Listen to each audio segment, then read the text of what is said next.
Week 5, the train that is college football is headed down the tracks, and we are here at the tailgate to help get you paid week in and week out. Last week was a beautiful thing here. If you guys tuned in, every single capper that came on went positive. Every single person. Not one person came on this show and gave out a losing record last week or losing bets last week. So, we did lose bets, but overall won units, every single person that came on. So shout out to everybody that's been making this thing great. We're going to keep it rocking, man. You guys in the chat showing up early and often, man. Tom Leach, Dom Diaz, Wine Time, BT, Justin, everybody, man. Thank you guys for coming in early. I know Stacks dropped us his Stacks play of the day right off the top. We're going to wait just a minute, Stacks, so people can get in here so they can see it, because I know they want some more of what you brought last week.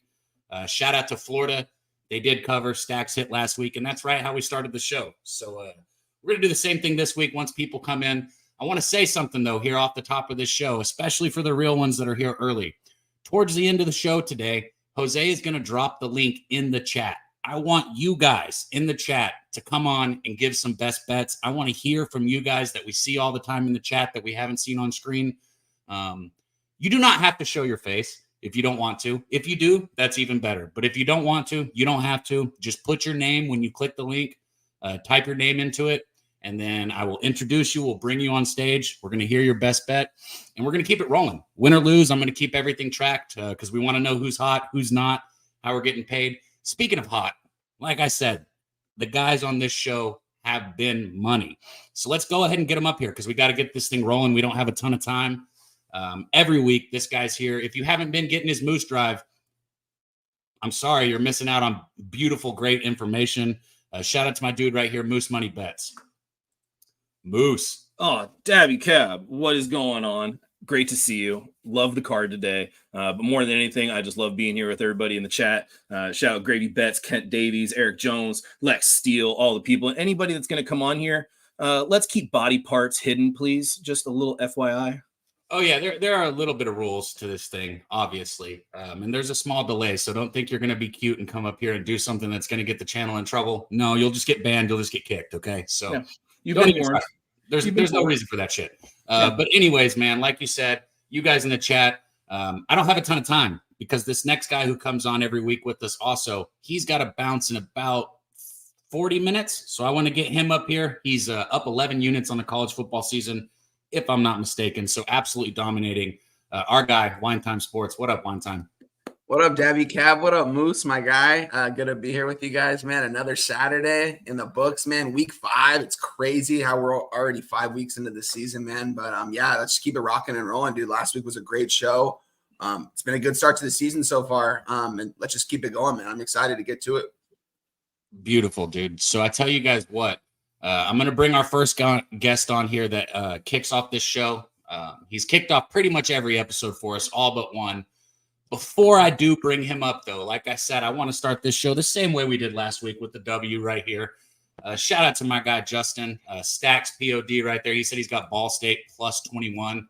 Justin, I sure hope you're one of the people that hops on here with us sooner than later, man. Shout out Stacks. Stacks.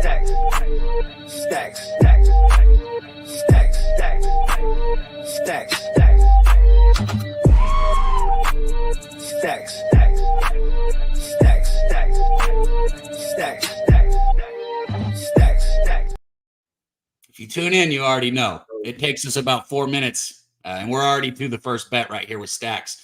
And it's time to get to the next bet. This guy came in last week, gave us winning bets, got in, got out, started the show just right. One of my favorite college football cappers. I say that every time. My dude, Guns Picks. What up, Guns? Can't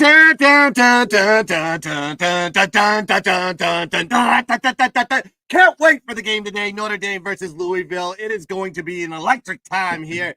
Week 5 college football. I'm ready to go, Daby. Let's get it. Well, I was about to just go ahead and throw that banner up, but I'm not that quick. I'm not like Jose. But can I just go ahead and assume that we might as well take you to game 1 for that one? Let's go to game 1. Let's make that the game 1. We're going to be talking about Louisville going off to South Bend, Indiana. Notre Dame Stadium, 3:30 is the kick. What are these two teams coming from? We have a Louisville team coming off a 31-19 win over Georgia Tech, despite losing the net yardage battle.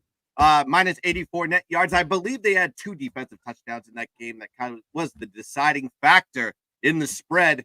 Then you have Notre Dame coming off a 28-3 lackluster win over Miami, Ohio, holding Miami, Ohio, 229 yards of total offense with a plus 199 net yard average. And then you have Louisville, looked good in their first 2 games, but those opponents were Austin P, let's go P, and Jacksonville State. Not the greatest competition, of course. We know about the Georgia Tech game. And then we have Notre Dame. Well, this will be the best defense that Louisville has seen all season. They hold their opponents to 3.6 yards per carry, 42.7 pass completion rate, and 135 yards per game passing. These 2 teams did meet in 2023 with Louisville winning at night in Louisville, 33-20 at home. The key to that was a +4 turnover ratio in that game. But you have to understand where Notre Dame was coming from in 2023. It was a scenario sandwich. What I mean by that is they came off that big Duke win, ranked versus ranked.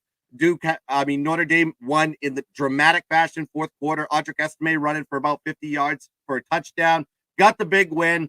And then they had to play Louisville on the road. Who did they have on deck? UCLA pound of flesh game. They were ready for that game, but they weren't ready for the Louisville game. And guess what they did to UCLA? Stomped them in a pound of flesh game. Also, go look at Notre Dame, 17-4 ATS as a single-digit favorite dating back to 2018, and Louisville 4-12-1 as an away dog dating back to 2018. Notre Dame's just the better team. Not to mention, this Louisville team is banged up. Their running backs are banged up. Their secondary is banged up. And Notre Dame, this is a Marcus Freeman. I remember you guys. I circled this one on my schedule for months. If Notre Dame isn't going to come out here like they normally do in pound of flesh games, then I don't know what to do. Fire your coach. Whatever. I'm not saying fire your coach. But this is a game Notre Dame wins. Give me Notre Dame. I got it -4.5 on Sunday. It's already up to -6.5. It's going to probably hit 7 by the time kickoff. So Notre Dame, -4.5 is my number. It's so funny because I already know you guys are on the other side, or else Moose would 100% would have laughed at the "Let's go P" comment.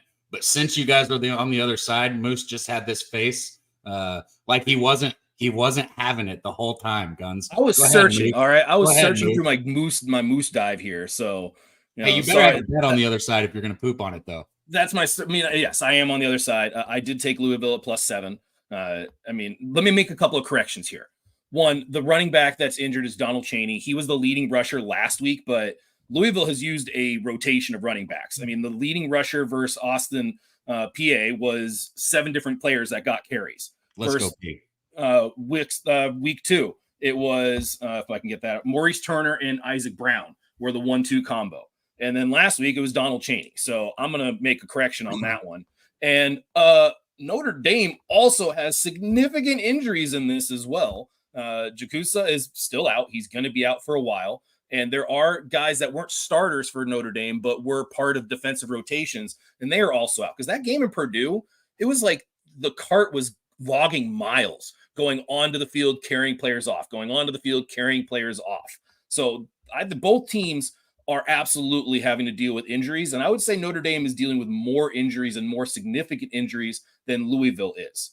Notre Dame has lost several players that may not have been starters, but like I said, they were in defensive rotations. The main loss for them so far has been the O-line with Jakusa that is out.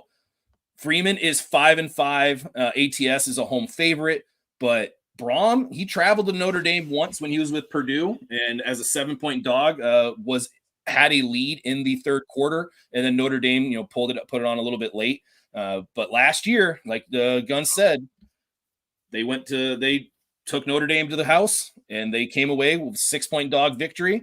And as a dog, Jeff Braum has done very, very well, going 26, 16, and 1 ATS in his career.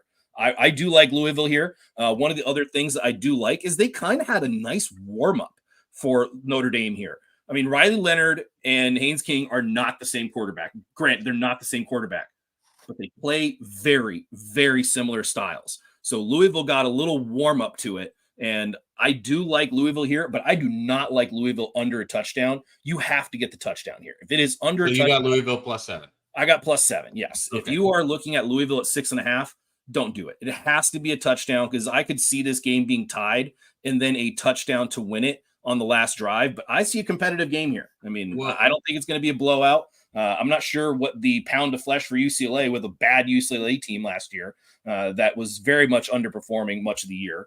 And Everybody's so hostile, Moose. Jesus I'm just saying. Christ. I'm just saying. I like Louisville Why here. are you talking about that? The pound of flesh is Notre Dame wants the pound of flesh, not Louisville. No, I'm saying like Notre Dame wants the pound of flesh here, but I mean it's also Talking Louisville. about UCLA, I don't know what you're talking about. All right, so maybe I'm going off track there. They want the revenge. The pound of flesh. Yes. I would say UCLA hasn't played either of these teams, I don't think, in a good minute. Yeah, that was kind of more my point. Is like I get like the revenge factors on all games, but Notre Dame has way more bigger aspirations than just the revenge. I think they're looking more at this game of keeping their playoff hopes alive.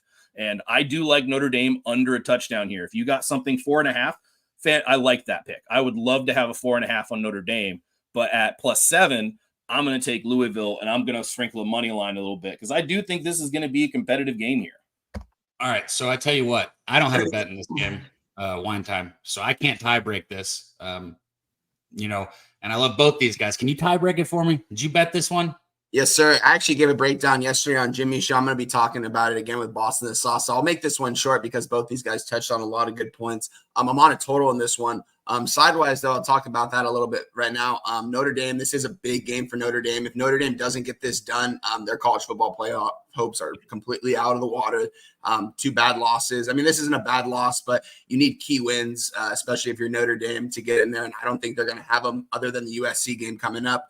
Louisville, on the other hand, man, I love what Jeff Brom's doing over there at Louisville. One of my favorite coaches right now in college football. I love how he's running that offense over there.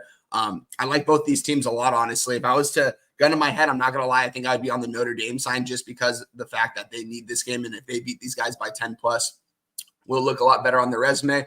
That being said, though, I'm not on that. I'm on the total. I got it on Monday night, guys. Gave it out on my X at 48. It's down to 46 right now. I think this is going to be a smash mouth type of football game. Notre Dame has one of the better defenses in the nation. Louisville, I mean, don't get me wrong. They've got a good offense over there, but this is going to be their first test, test opposing defense. So I'm on the under in this one, guys, in a smash mouth type of game. Beautiful. So, like I always say, I don't know what everybody's betting until the show comes up. So if you guys are in the chat, there you got two varying sides right there from 2 really good cappers, and then you gotta bet on the total there. I didn't bet this game, but I love it. I love what all you guys said, and I tell you what, it makes it more fun to have people on opposite sides. Dead ass. I'd rather listen to what just happened than listen to 2 people suck each other off. That We can do that too. Hold on, Moose. Let me come over. Let me go. Yeah, okay. All right. No. I mean, yeah, but here's the thing that I like is you didn't get some capper coming up here saying, I like this team because they're the better team. End of cap. Like it's saying revenge spot for guns. It's me saying, Jeff Brom is a dog. And those are things that you can actually look at and be like, that is a statistical trend. That has analysis to it. I liked it, but you were still kind of a dick. Anyways, let's keep it. Get ready. It's a big one. I'm just kidding. Let's keep this thing rolling, man. I love it, guys. Great stuff right there. Where are we going next? Where's the next one we're looking at? All right, next game we're going at Oklahoma State going on the road after that loss to Utah versus Kansas State. Bill Snyder Family Stadium. 12 p.m. is the kick. And listen, we got an Oklahoma State team coming off a 3-point loss versus Utah, like I just said, putting up 285 yards of total offense in that game. They're 3-1 on the year with a plus 16-point differential, minus 12 net yard average, however. When we have a Kansas State team, what happened to them? We said it. I had BYU +7 for a reason. They got blown out in a situational sandwich spot, 38-9. They put up 367 yards of total offense, but held BYU to 241, ironically, plus 126 net yards for the game. Last game, like I said, bad spot for KSU.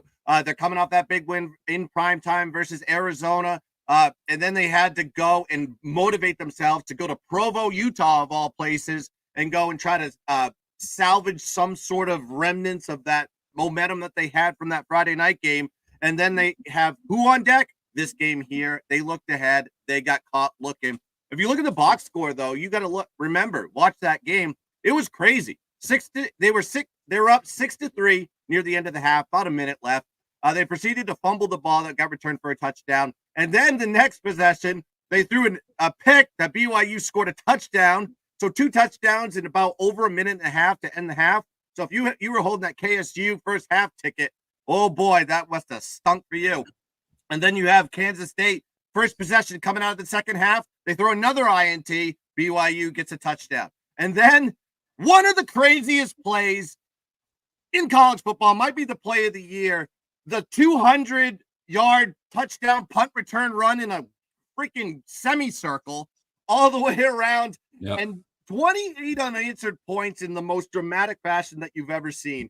It was unbelievable, situational. It was caused off turnovers, and it was caused off special teams. So that's a misleading final in that game. Of course, KSU just wants to play at home. They're one of the best one of the most home field advantage spots in the country. They have a plus 29 point differential, plus 191 net yard average at home this season. And if you think it's a fluke because they haven't played anybody at home, look what happened last year. They had a plus 28 point differential, plus 172 net yard average in 2023. This is a home team, folks. And also KSU 13-2 ATS is a home favorite dating back to 2022, 11-2 ATS as a home favorite versus conference opponents. And we got it. Pound of flesh game.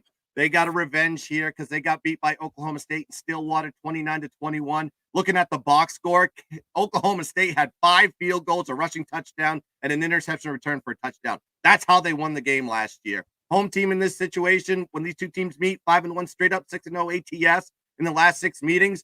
Just a bounce back spot for Kansas State. I know Oklahoma State should be in a bounce back too, but this is a revenge spot. You're playing in your home field. This is what Kansas State does. They play their best ball at home, and it's a revenge spot. So give me Kansas State minus 4.5 as the play. All right. I tell you what, before we keep this thing rolling, and I hear what Winetown and Moose got to say on this, I want to hit you guys in the chat, man. Our guy Tar Heel got a membership. Man, I can't thank you enough. I think Tar Heel, correct me if I'm wrong, man, but I think you were the one that said if you made money, you'd get a membership this week.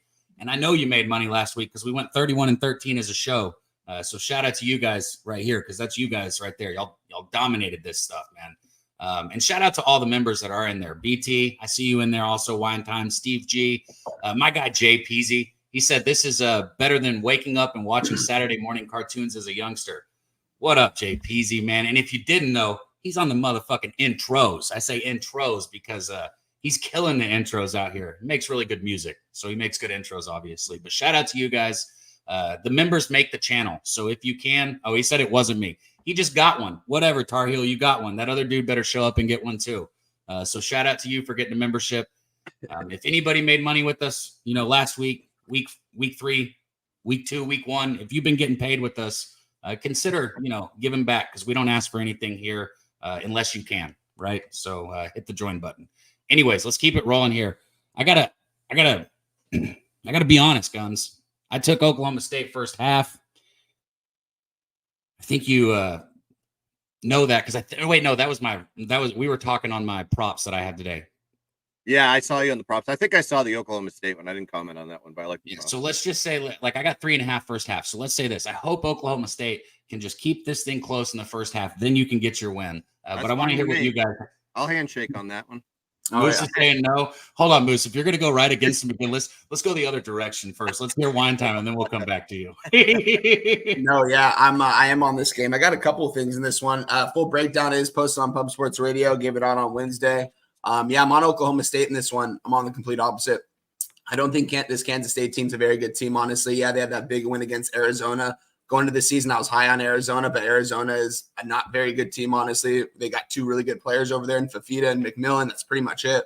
Looking at Oklahoma State, Mike Gundy, man, coming off a loss here at home. I know he's going on the road right here. I think this is going to be a big-time game for him. I think he's going to want to get this one. I think they're going to get these guys outright, to be honest with you. I took the plus 5.5, though.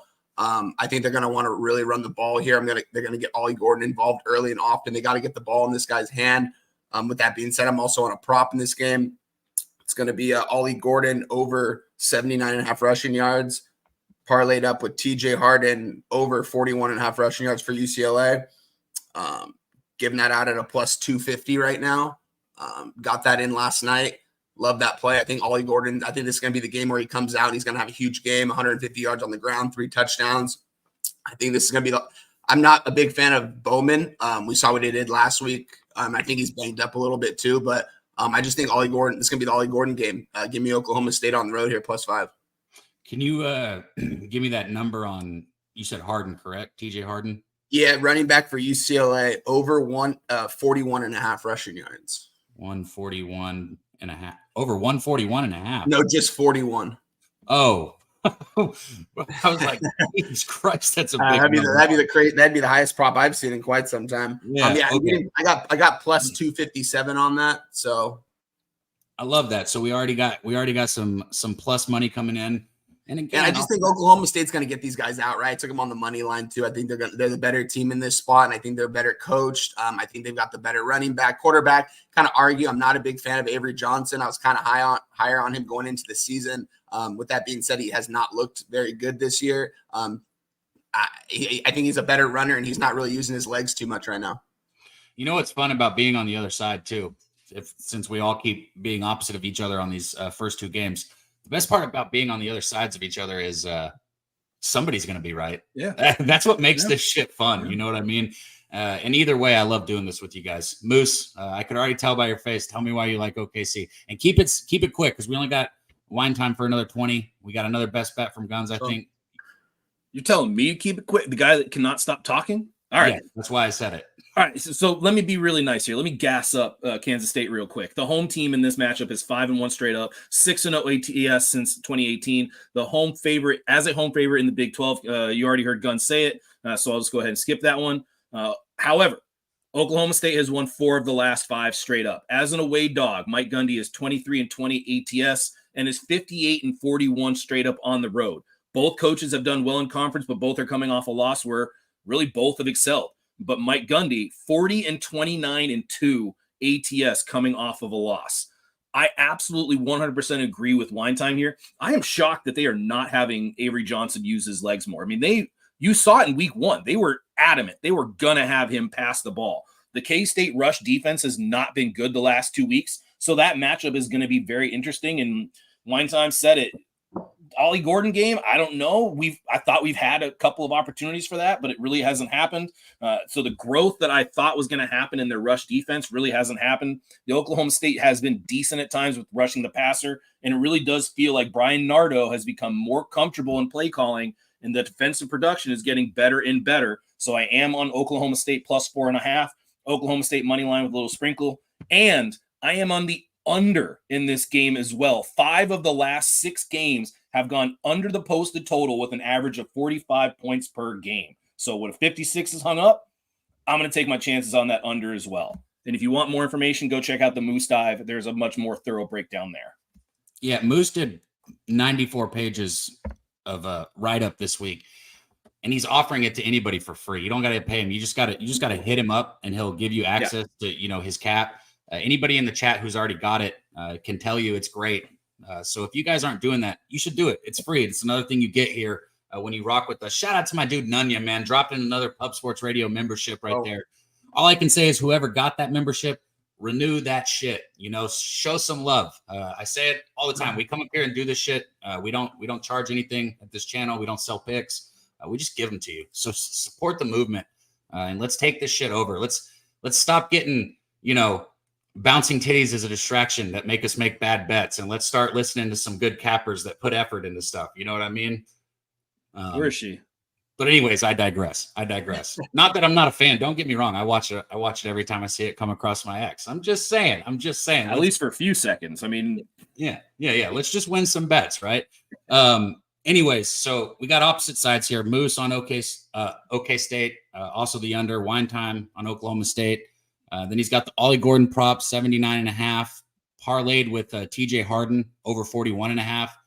Beautiful right there, plus 250. Guns on the other side. K-State got in at minus 4.5, under that 5. So we keep it moving. Guns. What's the next one you want to look at? All right, let's see if we can align on something, guys. Jeez, come on now. All right, let's look at South Alabama and LSU Tiger Stadium, Baton Rouge. Where the gumbo will be nice and warm here at 7:45 p.m. East is the kick. We have a South Alabama team kind of coming off a domination of App State, 48-14, 474 yards of total offense, 320 on the ground, plus 189 net yards for the game. And you have LSU coming off a 34-17 win over lackluster UCLA, plus 159 net yards for the game, 3-1 on the year with a +9 point differential. When you look at South Alabama, they're 2-2 on the year. They had 2 bad losses early on, North Texas and Ohio. But when we won the yardage battle in 3 out of those 4 games, or 3 out of their 4 games this season. Their loss to Ohio was probably the worst loss, but you got to look at the box score here, folks. They were without their star quarterback, Gio Lopez, for that game, so that was kind of a detriment to why that team couldn't find success, especially on the offensive side of the ball. Gio Lopez's stats this season, he's got 8.1 yards per carry on the ground, 62% pass completion rate, 9.2 yards per attempt, 9 touchdowns, and 0 INTs. This guy is elite.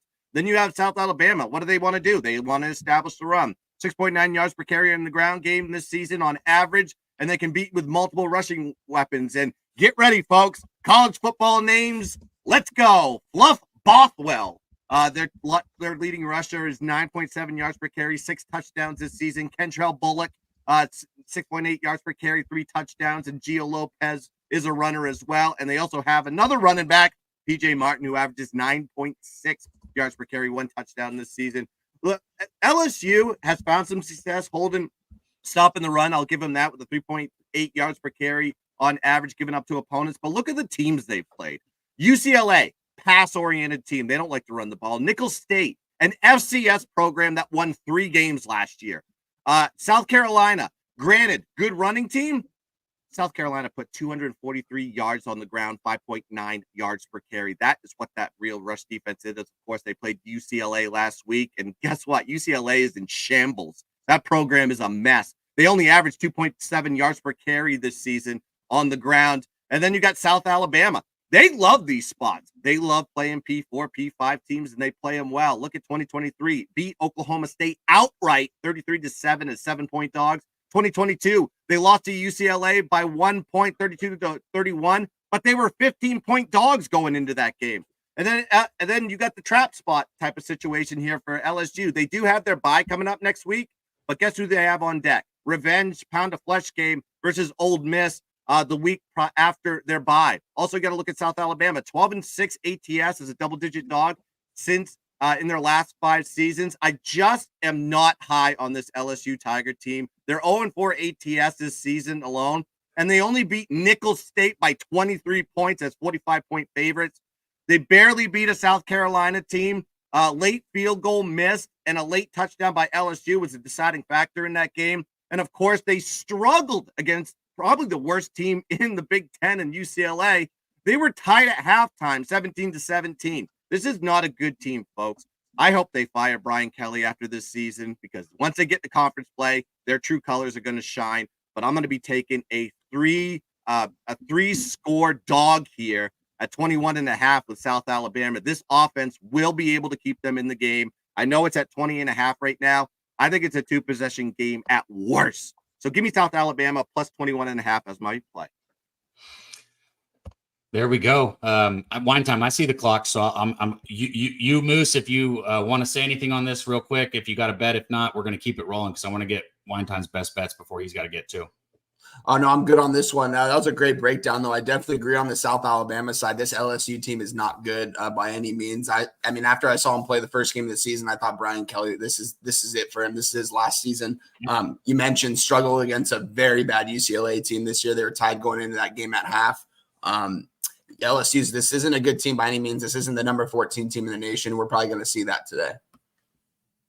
I mean, I'd be South Alabama if I bet this also. Moose.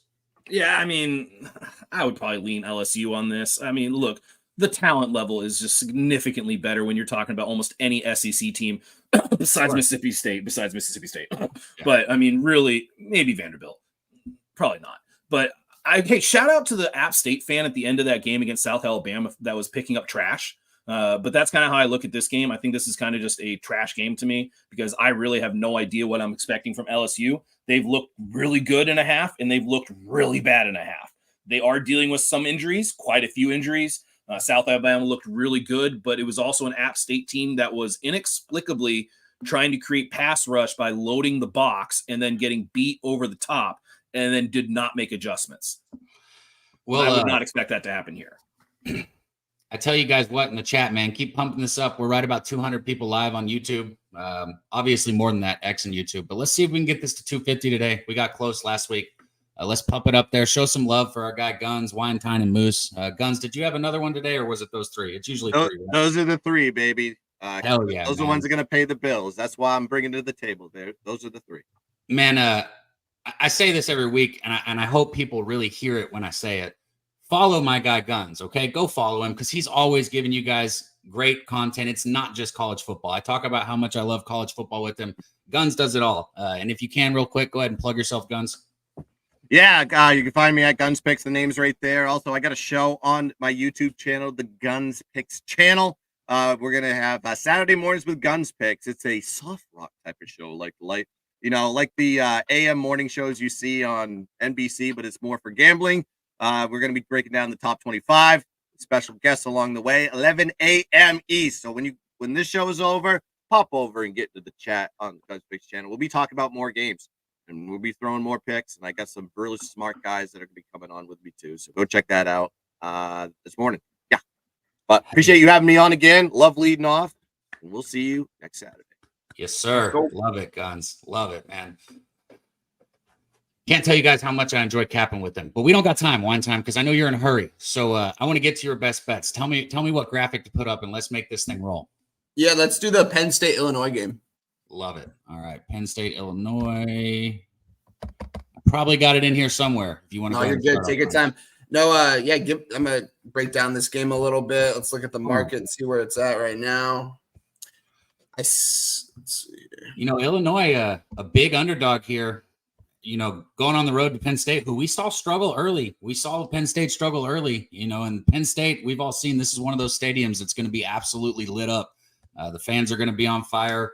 But Illinois has been making people money. So I'm very curious to hear one time where we're going with this. Yeah, this is going to be a good game right here. I mean, let's talk about Illinois here for a second. I mean, they're just flying under the radar all season. I mean, they're the number 19 team in the nation now. They've had some really good victories along the way. Took care of Nebraska last week, a really good Nebraska team in overtime in Nebraska.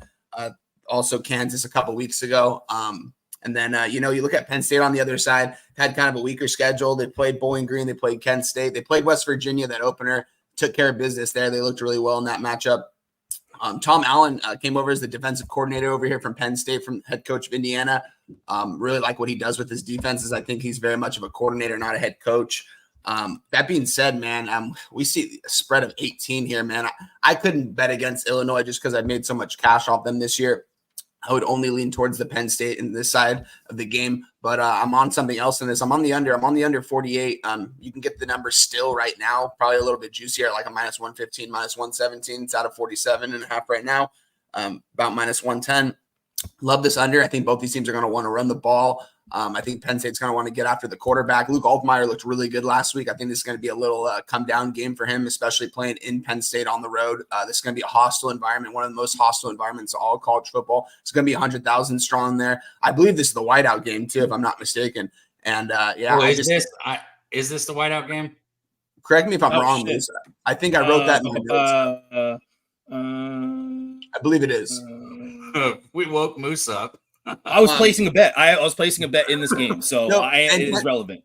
Also forgot to mention, too, Penn State bringing over, Kansas's offensive coordinator the last couple of years. He really turned that offense around the last couple of years. We've seen Kansas struggle this year without the offensive coordinator because he came over here to Penn State. I think Penn State's probably going to get up in this one early, and they're going to want to pound the rock, and it's going to be tough for Illinois to score.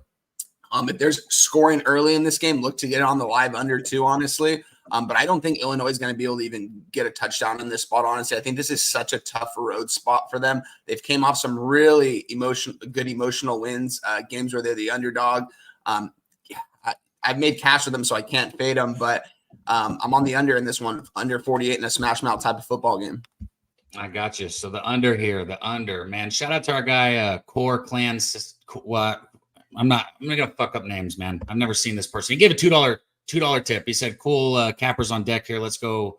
Yeah, appreciate it. Oklahoma State, man. Shout out to you. Our guy Oldie came through then, also dropped another $5 dono. He said, shout out to Moose Money, his weekly breakdowns that he shares. Fucking legend, man. Absolutely love it. Justin came in there. He said that this is the whiteout game, so you got that correct. All right, there you go. My guy Silent Bob up there at the top, he said take a mortgage out and put it on Illinois. Obviously, we don't recommend that here.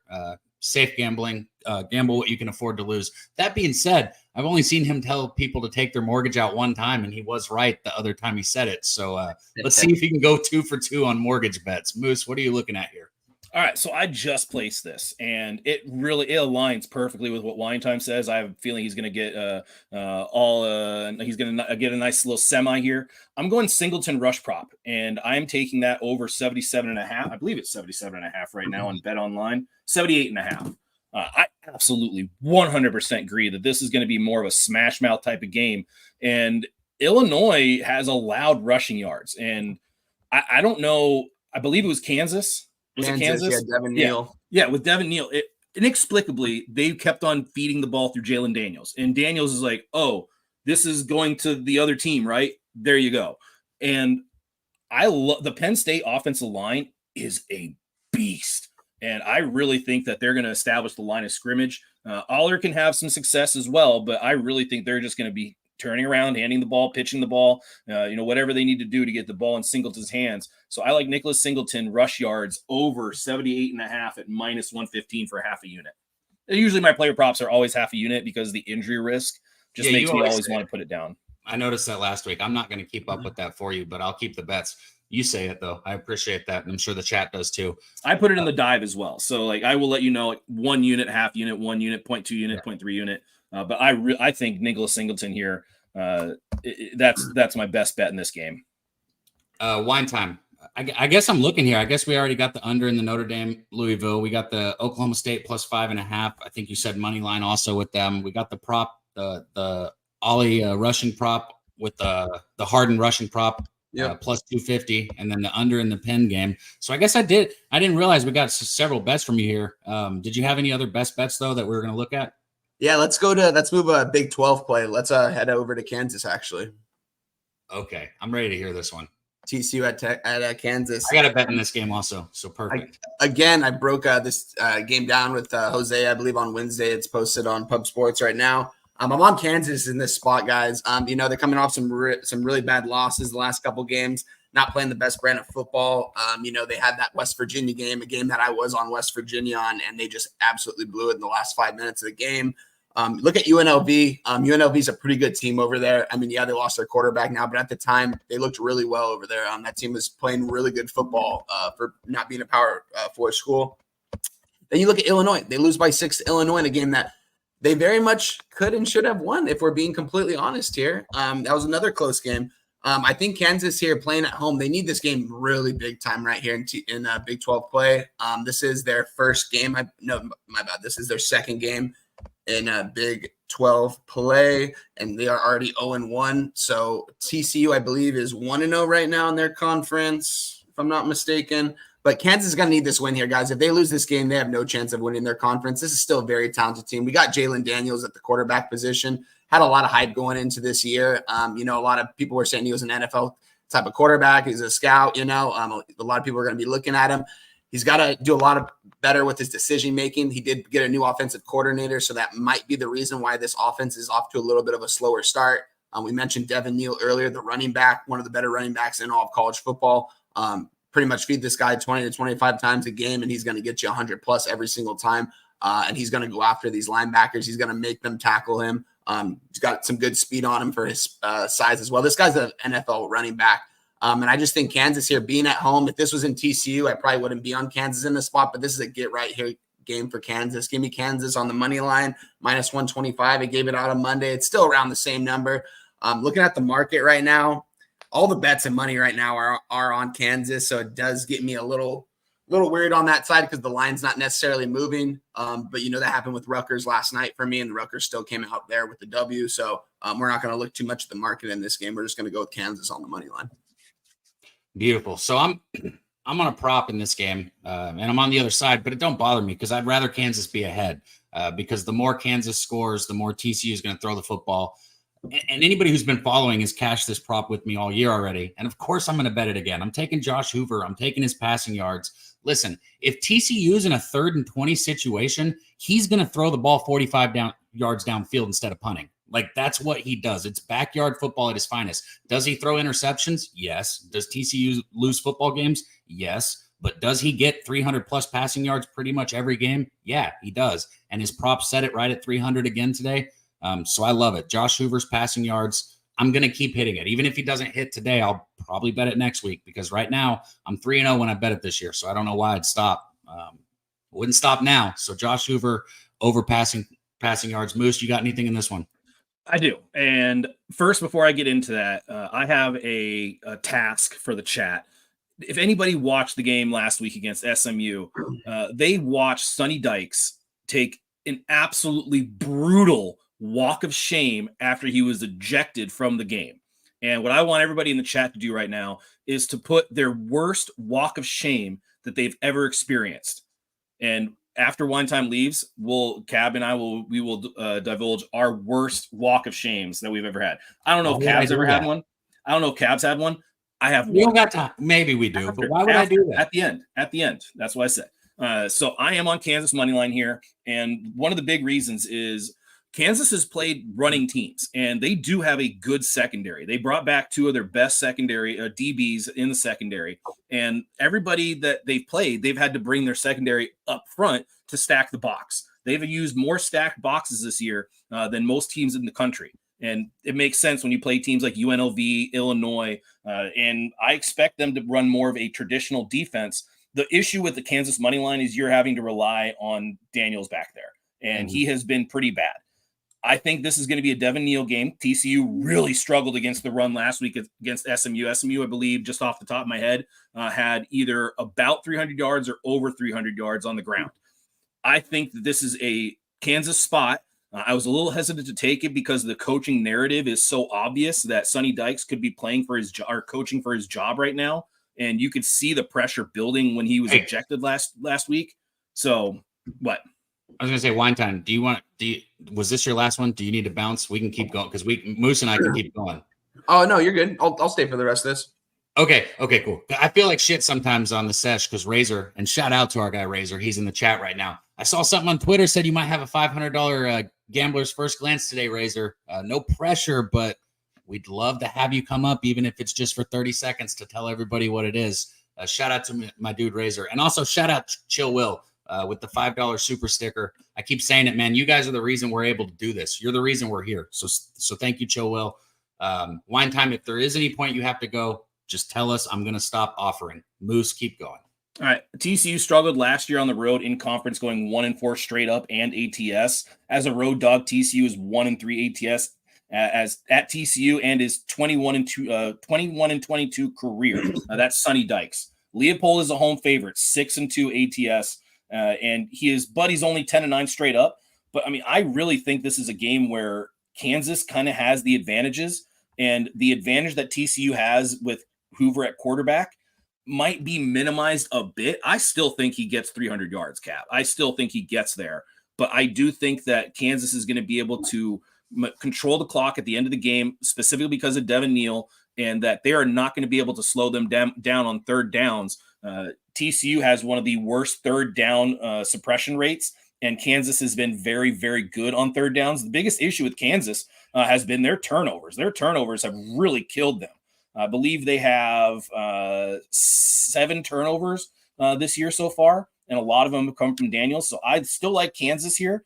They need to clean it up. I expect them to clean it up at some point. So I'm on the money line here with Kansas at -125.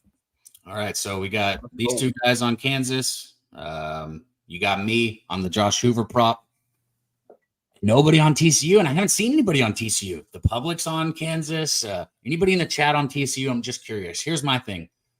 When the spread's like this with TCU, what I've learned is they're going to keep it close, and Josh Hoover's going to throw for 100 more than his prop, so he's probably going to get 400 yards, and then they're going to lose the game. It's just what they do. We saw it with Colorado last year. You saw it. SMU, I guess, wasn't close, but close enough to hit the props. Anyways, I digress. We keep moving. I saw some people in the chat. They've asked, can we talk about Tulane? Can we talk about the Indiana game? The way this show works, if you haven't been here, I bring on cappers, and we've still got several that are going to cycle through. They give out their best bet. I don't know what games their best bets are on, so if we hit those games, great. If not, at the end of the show, I will talk about whatever questions or games that we did not hit that you guys want. So just hang around, keep putting your questions in the chat, and we'll hit you guys. Wine time. Yeah, I was gonna say, with that being said, I got to get out of here now. That was it for me, though, guys. That was all my plays. I think you got 5 or 6 down there, Cab, for me. Yeah, I got 1, 2, 3, 4, 5. Yeah, I got 5. Beautiful. Let's go. Let's go. I think we did that last week. We went 4-1. So let's hope we do it again this week, man. Always a good time being on screen with my 2 guys right here, man. Go catch me over at Boston the Sauce here when you guys get done with this. I'll be over there in about 20 minutes. Break down some more of the games, a couple more of the games that I have. So, yeah, I appreciate you guys for having me, man. Follow me over at X at Wine Time Sports. Always doing these every Saturday morning with Cab. Catch me PSR Wednesday and Friday with Jose and Jimmy.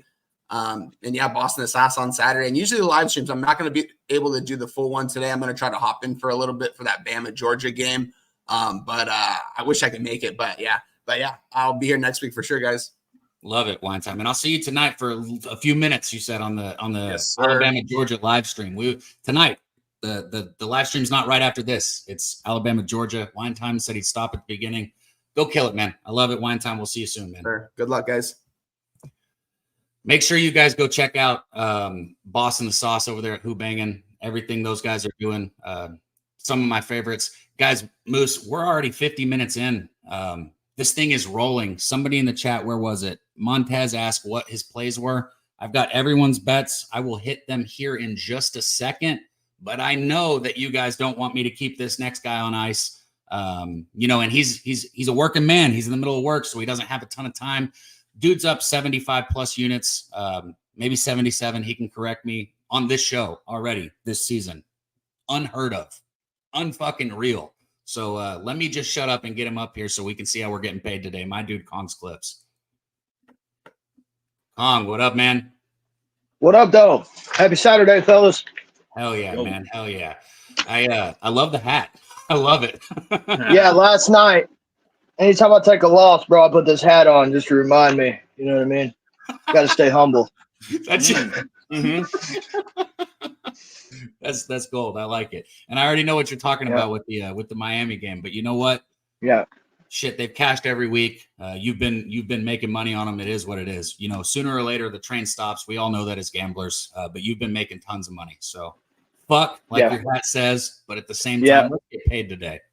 So here's the thing. A little background on the hat. Christmas rolls around, right? My son's been talking about this present he got for me. So when I watch sports, I seclude myself, and all you hear from the other room is either "let's go" or "fuck." And so my son made me a hat that said "fuck." That's perfect. Yeah, good shit. I think I'm gonna have to join him. I'll get you the "let's go" one so you can switch between the two. So everybody there you knows. go. Yeah, there we go. Yeah, I love that, man.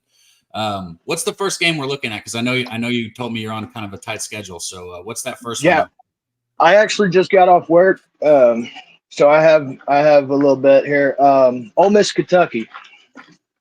There we go. And correct me if I'm wrong, chat, but Ole Miss is one of the teams that's covered the spread every week, I think, so far. Ole Miss is perfect ATS, right? Yeah, okay. Yes, sir. Yep. Hell yeah. What are we looking at here? Kentucky traveling to Ole Miss. 14.5 now. Shit. Honestly, now that it's under 17, I'm probably going to have to go ahead and take Ole Miss too. I have this in Kentucky. Am I wrong? Is it? Okay. Maybe it is. Jose did the graphics. Okay. And I'm going to be honest, I didn't look too much into this one just because the 17.5 was kind of keeping me off of it. Yeah. All right. So Ole Miss travels to Lexington this week to play the Wildcats of Kentucky. I think this is a great opportunity for Ole Miss to show that they are a top 3 team in the country. We seen Kentucky give Georgia all they could handle 2 weeks ago. In that game, we seen Kentucky hold Georgia to 1 touchdown. I believe that is baked into this line. We were looking at a 17.5 as of Sunday when I gave it out. And I think that everybody's seen what Kentucky did to Georgia defensively, and we'll say that Georgia is better than Ole Miss, so let's grab the points with Kentucky, right? Wrong.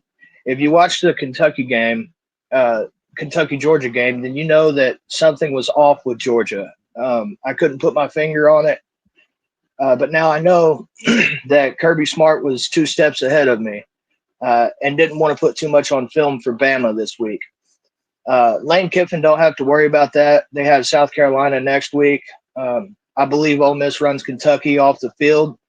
Now with the hurricane remnants in Kentucky, this line has dropped 2 points. It looks like now 3 points. It is. It is. The chat's saying it's in Ole Miss. Oh wow. Yeah, it is in Mississippi. Yes, confirmed. Oh, beautiful. Okay, so then, yeah, I have the completely different weather report and everything for this. So the line's dropping. Looks like it's down to 14.5. Little worrisome, but even so, I think it's a 3-touchdown game. Best bet Ole Miss minus whatever's out there.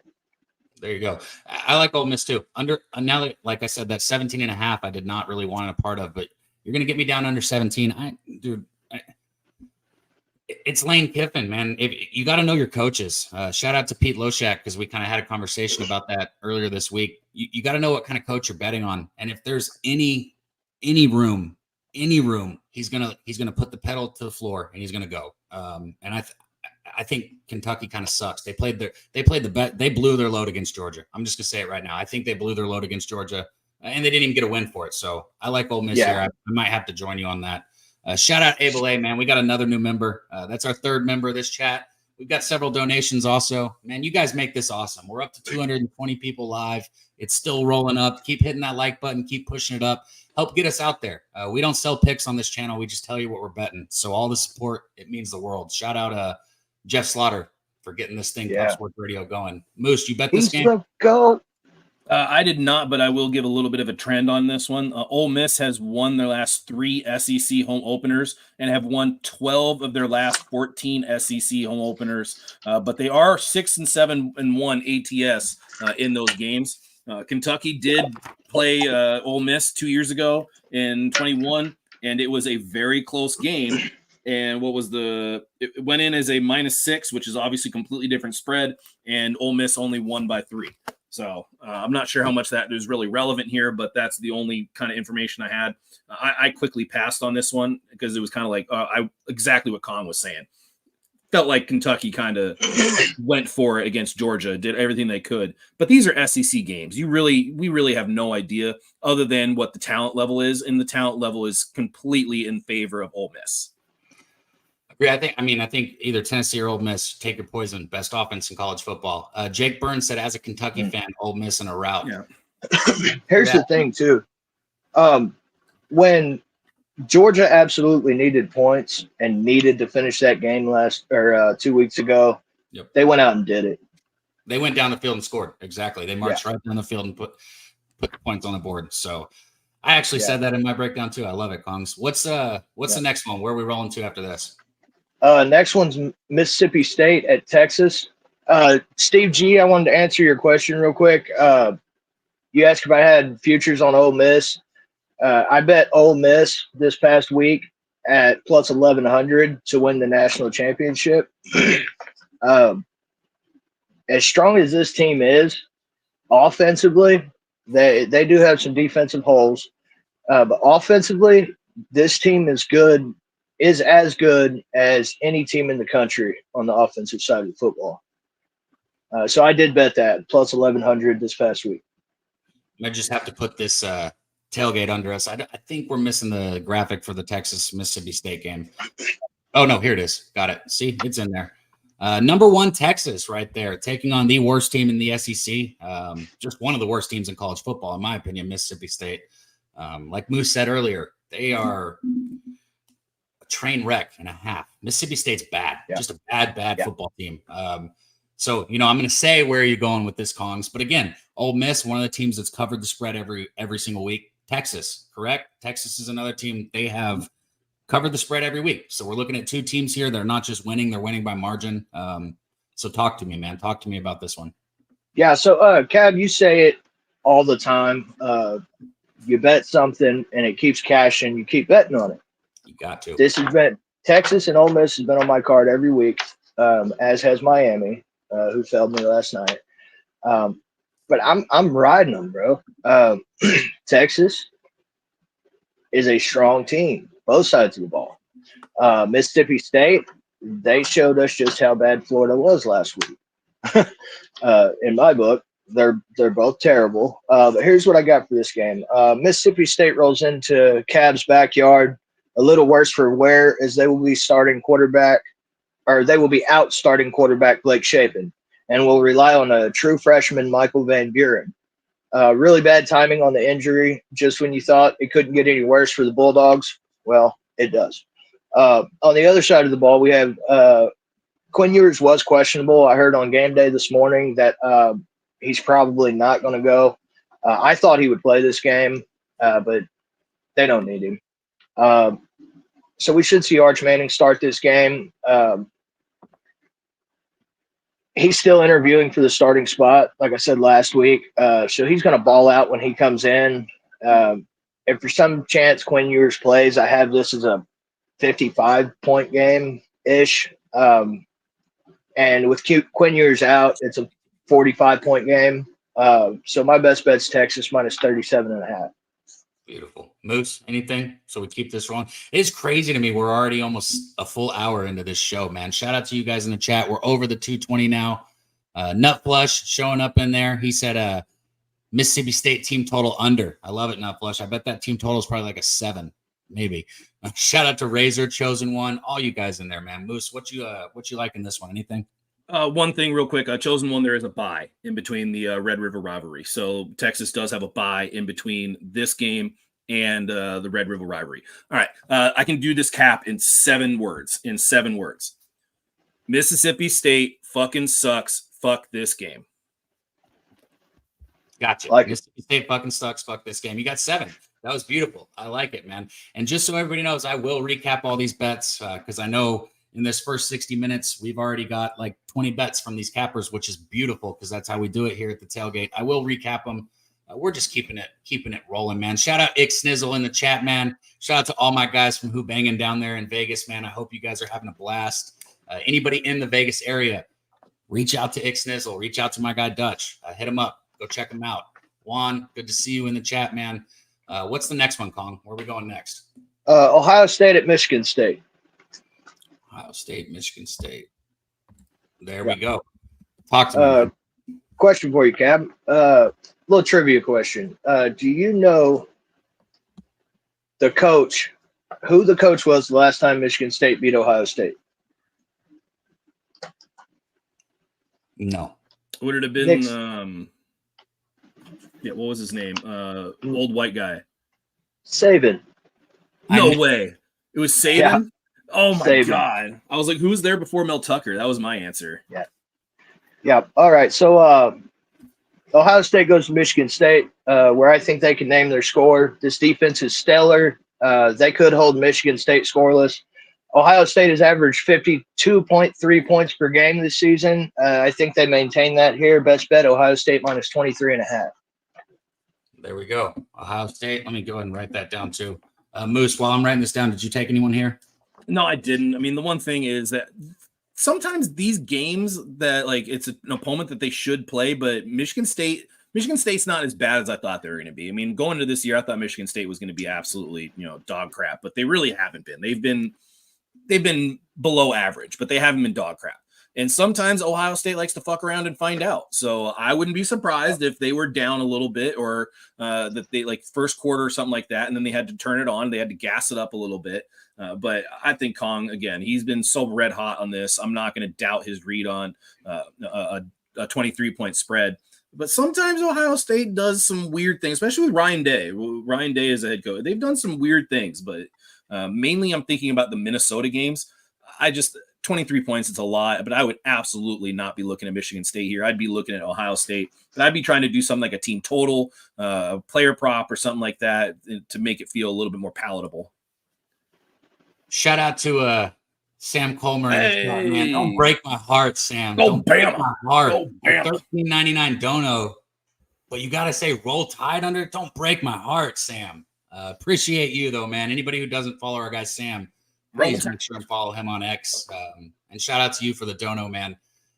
I'm on the other side of that game. That's why I got to say don't break my heart like that. But I tell you what, a lot of really good cappers are on Alabama, and that line's basically almost flipped. I'm on another game with Oklahoma today, and that we haven't got there yet. We will, but Oklahoma's an underdog now. You can't can't feel good about a bet you made when it completely flips to the other side. And I don't feel good about it. So it is what it is. Kong, where's the next one we're rolling to, man? Oregon at UCLA. Look how quick I was on that one. Yeah. Another thing, too, on the Ohio State game, they come out last week and gave up 2 touchdowns to Marshall early. I think they try to come out. They usually come out slow. I think they come out here on fire, especially against another Big Ten opponent. All right, so we have Oregon going to UCLA this week, where UCLA has been struggling. Oregon found their stride in their last game 2 weeks ago when they smashed Oregon State 49-14. I think Oregon needed those first 3 games to gain continuity, and I think those first 2 games being close lit a fire under this team. And the results showed last game. Oregon was my preseason championship pick. I was second-guessing myself the first 2 weeks of the season, and after they handled Oregon State, mind you, in a game that is a huge rivalry and usually played really close, I feel a lot better about this team. We get to see what they are really made of in 2 weeks when they play Ohio State. But today my best bet is Oregon minus 25.5, minus 108. Beautiful. Best bet. Love to hear that too. Anything, Moose? Keep going to you. Anything on this one? I mean, dude, be enemy. Like, what the hell's going on over there? I mean, Jesus. I mean, you're an offensive guru genius, but you can't get college kids to understand your offensive scheme. Yeah, I'm gonna go with maybe you're not a genius, and maybe you're just a genius of your own mind. Yeah. Maybe you just had a really good team in Kansas City. yeah, maybe. I'm on the board with that too. I think the same thing, man. Shut up, Mally. Mally said it's the motherfucking tailgate. You're damn right, man. And our dude Kong has hit his 2-unit parlay every single week. And I feel the energy. Is that what's coming next, Kong? Are we at the 2-unit parlay? We are. So I posted a 2-unit parlay on my Twitter this week, and it went down last night in flames with Miami. So I got to look to stay undefeated on the tailgate. But before that, I do have a plus money prop. I'd like to start giving these out, hitting them a lot. So this week, my plus money prop is going to be Shadur Sanders, 3+ touchdowns at plus 148. Now, I think you gave that out on X last week and cashed it also, just not on the tailgate, correct? Yeah, I'd like to start giving it out on the tailgate. We would too. What'd you say it was? Yeah. Plus 148. Plus 148. Shadur Sanders, 3+ touchdowns. Beautiful. Love it. Yeah. Love it. Yeah. So this is a special 2-unit parlay. I said on Jimmy's show yesterday, betting with the bag, that I would have another 2-unit parlay coming. Little did I know I would lose the one last night. So 2-unit parlay of the week, and after the 2-unit parlay of the week, I've got another unit put back for something special. So Ole Miss minus 15.5, Texas minus 37.5, and Oregon minus 25.5 is the 2-unit parlay of the week. Plus 587. Plus 587. Beautiful. Yeah. So then I don't know if you guys know, but I've been giving out my best bet on UFC every week. Oh hell yeah! We had some people in the chat asking about that. Let's hear it. Yeah, so I'm 10-1. I told Jimmy before I started giving it out, I said, Jimmy, I'm going to go on a legendary run with my UFC picks, and I'm sitting at 10-1 right now. That's awesome. So the smash play of the week is Brian Battle and Joe Anderson Brito. I gave it out at plus 137 a week and a half ago, right? So what I'm doing, since I'm hitting the smash play of the week every week, I'm putting it with my 2-unit parlay, and it's going to be a 5-leg parlay. It's Texas, Ole Miss, and Oregon, Joe Anderson Brito, and Brian Battle, plus 1362. Plus 1362. Okay. And I tell you what, for anyone who's new out of the 230 people in the chat rocking with us, anybody in here is new. This man is already 4-0 on his 2-unit parlay, so he has units to work with, and we're going to get one of these cross parlays here soon. I love that, man. Shout out to the this UFC week. Yeah, we're getting it. We're getting it this week. Exactly. We're getting it this week. Shout out to the UFC guys. Make sure you guys tune into that. Yeah, it's an amazing show. Yeah. As soon as we're done here, go tune into those guys. Kong, man, I can't thank you enough for what you've done. Not only for our bank accounts, but for the show, for the chat, for the channel, man, for everyone. You've just been absolutely money. I've enjoyed the hell out of it, man. Thank you. This was it, right? I'm not cutting you off before any other bets.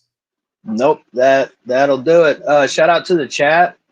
Shout out to Nunya, Mally Mal, Oldie, everybody in the chat, man. Love you guys. Everybody showing me love on X. None of this is possible without Jeff Slaughter. Shout out to you, Jeff. I do have a spot for the Pub Sports logo. I gotta get with Jeff Slaughter on that. Shout out to everybody in the chat. I've always wanted to do that. Shout out to you, Razor. Let's get paid today, guys. Try to bounce back from last night and tear some money out of the bookies' pockets. Love you guys. Let's get paid. Hell yeah, Kong. Shout out to my guy Kong right there. Jose did drop the link in the chat. I'm going to do it again really quick, and I'm going to say this because we run out of time so quickly here. I'd love to see some of you guys in there pop on. If you have a best bet, hit that link right there. Get backstage. We'll get you up here. But we're already over an hour into this show. Moose hasn't talked about what he's betting. I've only hit a couple of my bets, and we got a lot to do, Moose. Let me recap the bets for everyone because I haven't done it yet on this show. Started off the top with Guns, and now Guns and Moose and Wine Time kind of went back and forth, had a little bit varying of opinions there. Our dude Guns started us off the show with Notre Dame. I'm just going to say ATS from now on, guys. I write the numbers down, but in reality, you got to get the best number you can, right? So Guns took Notre Dame ATS. He took Kansas State ATS, and then he took South Bama ATS. I think he got plus 20.5 there. Shout out to my guy Justin, Stacks play of the day, which he did cash last week with Florida. He put Ball State plus 21 for his Stacks play of the day. And then we get to Wine Time here. He's on the under in the Notre Dame Louisville game. He's on Kansas ATS. He's on Oklahoma State ATS. Also a little sprinkle on the money line. He took the under in the Illinois Penn State game. And then he's got a parlay for you guys here. He took Ollie Gordon over 79.5 rushing yards. Parlayed with TJ Harden over 41.5 rushing yards at plus 250. And then Moose, correct me if I stopped writing yours down because I'll let you recap. So let me go ahead and, really, you can recap. I get it. No, I get it. It's just funny. It's just like you do it. You got it. Well, and I've got a fucking list here, bro. I get it. So no, shout out to our guy Caleb, Silent Bob in the chat. He took Illinois. He is going up against the whiteout. He said it's a mortgage play. And then Kong just came on here. He gave us Ole Miss ATS. He gave us Ohio State ATS. He gave us Texas ATS. He gave us Oregon ATS. And then he gave us, where did it go? Sanders plus 3+ touchdowns at plus 148. So shout out to him. And then his parlay was Ole Miss, Texas, and Oregon. That's at plus 587. And then he did another parlay with those three teams along with Battle and Anderson in the UFC for plus 1362. So there we go. Shout out to our guy Kongs, man. Shout out to you guys in the chat. I did just see somebody pop back there. Again, you don't got to show on screen if you're uncomfortable. As long as you put your name in there, you're somebody you know. You can just do almost like a radio type thing. We'll just put you on, listen to your voice, give us some best bets, bring us some money. Moose, should we go ahead and start talking about our bets that we got here? What's something you want to look at we haven't looked at yet? Let me get on this this Maryland Indiana game here real quick because I got where I want to start all lined up, or at least I did until something happened here. All right, I'm back. I'm good. I got it. And I got it here. Maryland, Indiana. And somebody in the chat was asking about this one. So I'm excited to hear about this one. Indiana's been pretty good this season for people that have been backing them. I can't get involved in this one. What do you like here? All right. So a lot of what Maryland has been successful with has been through their wide receiver, Ty Felton, who's been, dude's been a beast. He's been absolutely a dog. And They have been amazing at creative, explosive plays. Their echo rate is 48.7%. And for people that don't know what echo rate means, it essentially means like how successful you are in creating big plays that either get you into the 40-yard area or opposing 40-yard territory, or get you into the red zone. So if you have a high echo rate, that means that you're having big plays that get you into scoring positions. And Maryland has an echo rate this year of 48.7%. But a lot of that has gone through Felton. Indiana has done a solid job of limiting explosive plays with a 28.6% defensive echo. So the question really boils down to, does Maryland find ways to create explosive offensive plays? I say no, but when the spread is a touchdown or better and the dog is capable of explosive plays, a backdoor cover seems more than on the table. Cincinnati at James Madison was a first half machine, and that has carried over to Indiana with covers in all 4 games of the first half, whereas Maryland has gone 2-2 ATS in their first halves with both of their covers coming against weaker opponents. In the 2 games versus competition, Maryland was down at the half. I expect that to be the same cases here. This seems like a wire-to-wire game, so a double-up would be fine. The wire-to-wire game, meaning Indiana covers wire-to-wire. So a double-up would be fine, but I really like the first half more than the full game. I could come back and bet the full game, but percentage of money is on Indiana, and the line really hasn't gone up. So I'll take the first half Indiana and feel much more confident about where I'm at with that. So first half Indiana -3.5 at -115. Muted. Oh, first time today. It's okay. Hey, you crushed it, man. Yeah, I'm doing good, right? Prime VA, I'll star your question right there on the Cincinnati Texas Tech, and if we don't get to it on our best bets, because that's not on my list. I got one in there. Oh, Moose hat. Well, then let's just go to it right here. So let me find it. Cincinnati Texas Tech. Hell yeah, Moose. All right. Let me get to mine as well. If I can find it. This one, I'm not sure if I sent in actually. You know, Texas Tech's my alma mater. Is that how you say that word? Alma mater? Yeah. Yeah. Fuck. Do you still go to any of those games, or like, are you invited to any of those games? I never went to those games when I was there. No, I only played. I remember you telling me that. Yeah, I remember you telling me that. Yeah. So I don't think we have a graphic for this one, but Texas Tech, Cincinnati, what you looking at here? All right, I'm looking at Xavier Henderson receiving yards, and I got it over, what was the number? I thought it was ridiculously low when I grabbed it. Over 67.5. All right. Texas Tech has done a pretty poor job of containing a receiver. They have allowed a receiver to clear 100 yards in 2 of their 4, but they did hold North Texas down to their top receiver of 31 yards. So that is concerning, but I mean, that was also a game where Texas Tech got up really big, and North Texas was having to take shots essentially on every single play, and Morris did not have much of a good game.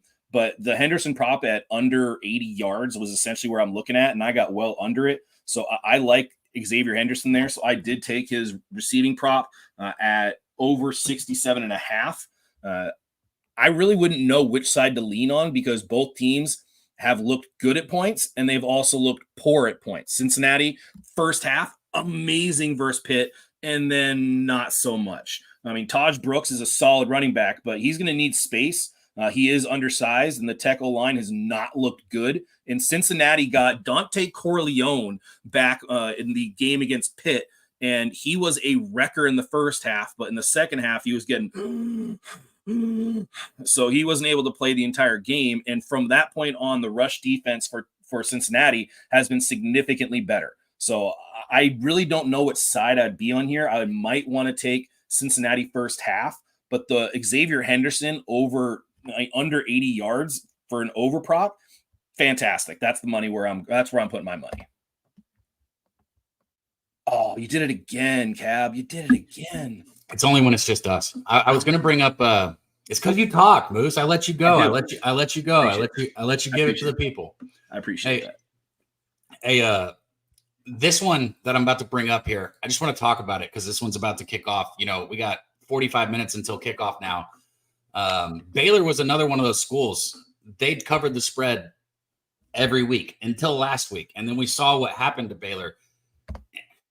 And I touched on this already, but the fact that Sanders rolled out, you got to follow me on this play, right? He rolls out to the left, and he's a right-handed quarterback, okay? So as he rolls out to the left on this Hail Mary in the last play of the game against Baylor, he essentially cuts off half of the field because he's not going to throw it to the back right corner of the end zone. You understand what I'm saying? Mhm. He rolled out to the left. He now has to about the middle of the field to the left corner of the end zone. Yeah. How the fuck do you give up that Hail Mary if you're Baylor? Not only once, but back-to-back plays, because the play before it, the ball was dropped.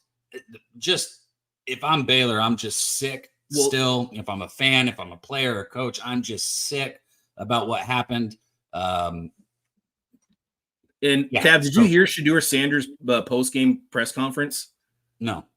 He literally said, I knew that if I rolled out left, the coverage would go to the middle of the field. Wow. So he did it on purpose. And I heard, I was like, that doesn't make much sense. If you rolled out left, wouldn't the coverage go with you? And you look at the video, yep, they stayed right in the middle of the field, because guess who is in the middle of the field? Travis Hunter. Yeah, so they're all around him. That makes sense, man. I get it, I guess. Shout out to my dude BT. He said he was committed to Texas Tech, and then he switched to Baylor. Shout out to you. What do you got in this if you were Baylor? I remember you're a Baylor, BT. I remember that when we met each other. What do you got here? What do you got, Baylor or BYU? Me personally, obviously, I think it's a little bit tempting to take the points with BYU in the first half of this football game. But I gotta think about what Gunn said, and I gotta let it ring true. I think that might have been very situational for BYU last week, and they did score a lot of points on special teams. They scored a lot of points off turnovers. It was a lot of false production, so to speak. So I haven't bet this one. Did you bet anything in this one, Moose? I lean Baylor. I mean, I do. I mean, this feels like this does feel like kind of a get right spot, but Sataki has been very good as an away dog. What is he? He's 14-8 ATS after a straight up win, and is, God damn it, I forgot. I lost the stat, but he is very good as an away dog. I mean, he's got a very, very good winning percentage. I really wish I could just, find it really quick here. But regardless, I think this is somewhat of a get right spot. BYU coming off of a very, very big victory at home. But I mean, really, it was a Kansas State game where they just kind of gave it away. I don't really know necessarily who's the better team here. I mean, BYU always has older players because, they have Mormons that like to soak. And I just don't really feel like they're the better team here. I lean Baylor, but I'm not going to get to the window with it. Bro, never mind. I'm not going to go down that. I was going to say, I saw this dude with, I guess with like 4 wives, and they were all hot. And I was like, damn, I might be a Mormon. I just didn't realize it. I mean, he soaks all over them too. Just little soak, just little. I'm just going to say, don't question my Mormonality, okay? I am Mormon. I'm Mormon. Polygamist. Anyways, we keep it rolling, man. Our guy Dutch is actually going to hop on here in just a minute. He just texted me, said he'll be here in a minute, so we'll get his best bets. So let's keep rolling through these. I want to hear some more of yours, Moose, and I actually do have a couple that I wanted to give out to. What's the next one you want me to click to? You know what? Let's do UNLV and Fresno State. There you go. And I do know a lot of people will be at that UNLV Fresno State game today. So shout out to all the Who Banging guys. I think Dutch is going to that game also. And I don't think I have a graphic for it. So, I mean, there we go. I do. Oh, you got it. All right. So first things first, let me just go ahead and say that the first thing I did was I did a capper overreaction. As soon as Sluka announced his whole, and we won't get into the whole, discussion about like Sluka leaving the NIL portal. That's a time for a different discussion for a different time. I overreacted. I was kind of like, oh, Fresno State now, this line's going to move significantly. But as you kind of learn a little bit about Haj Malik Williams, who's the backup, he's also an FCS guy that is a dual threat. And when you see the line not really move all that much, that's kind of telling you that the people that the odds makers, the people that make the decisions on how line movement happens, are pretty confident that there's not going to be much of a drop off. UNLV is one of the run heaviest teams in college football. They are right there with Air Force Academy, with Army, with Navy. They are a military-style offense that runs and passes. So they run also, no pun intended, a very quick tempo. UNLV does have a very decent defense, but their secondary is a little suspect. Last year was a huge problem covering the pass, and Mikey Keene is a very capable quarterback. And I kind of have confidence that Fresno State's going to be able to move the ball. They'll be able to score, and UNLV's offense is not going to take a huge dip. I got the number at a much better place than it is now. I got a 48.5, and I believe it's all the way back up to 52. So I doubled up on that. I took the over 48.5 at -110, and I took the first half over 23.5, paid a little juice at -120. But I think this is a high-scoring game. I mean, both teams kind of run tempo. Fresno State has struggled against the run a little bit. Their defense is better. This is probably one of the better defenses that has happened. But the other major stat that I found here is since 2019, so fairly recently, these games have averaged 68 points per game.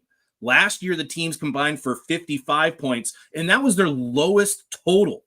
The line being below 50. I agreed. Both defenses are better, like I said, but the drop in line, that was way too much. That was the cap. That was the odd maker overreaction. And I took the first half and I took full game on the over.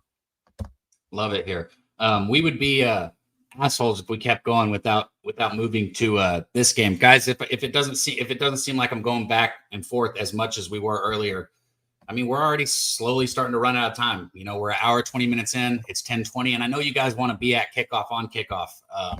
So I'm just going to keep transitioning here. Look, I broke this game down with Pete. Shout out to Loshak on Tuesday, and the video's been up on Pub Sports Radio on the YouTube all week. So I'm not going to talk too long about it, but I'll hit some key points here. I touched on the fact with him. I said, okay, all my life I've heard you don't bet against Nick Saban, right? You don't bet against Nick Saban, and if you stuck to that, it made you a lot of money. Well, I asked Pete, I said, is this one of those things where you don't bet against Nick Saban or you don't bet against Alabama? Because he's not there anymore. Obvious, right? Big obvious statement. He's going to be sitting next to Pat McAfee on the sidelines. So there is no Nick Saban. You still got Kirby Smart on the other side. Both of these teams have had a week to prepare.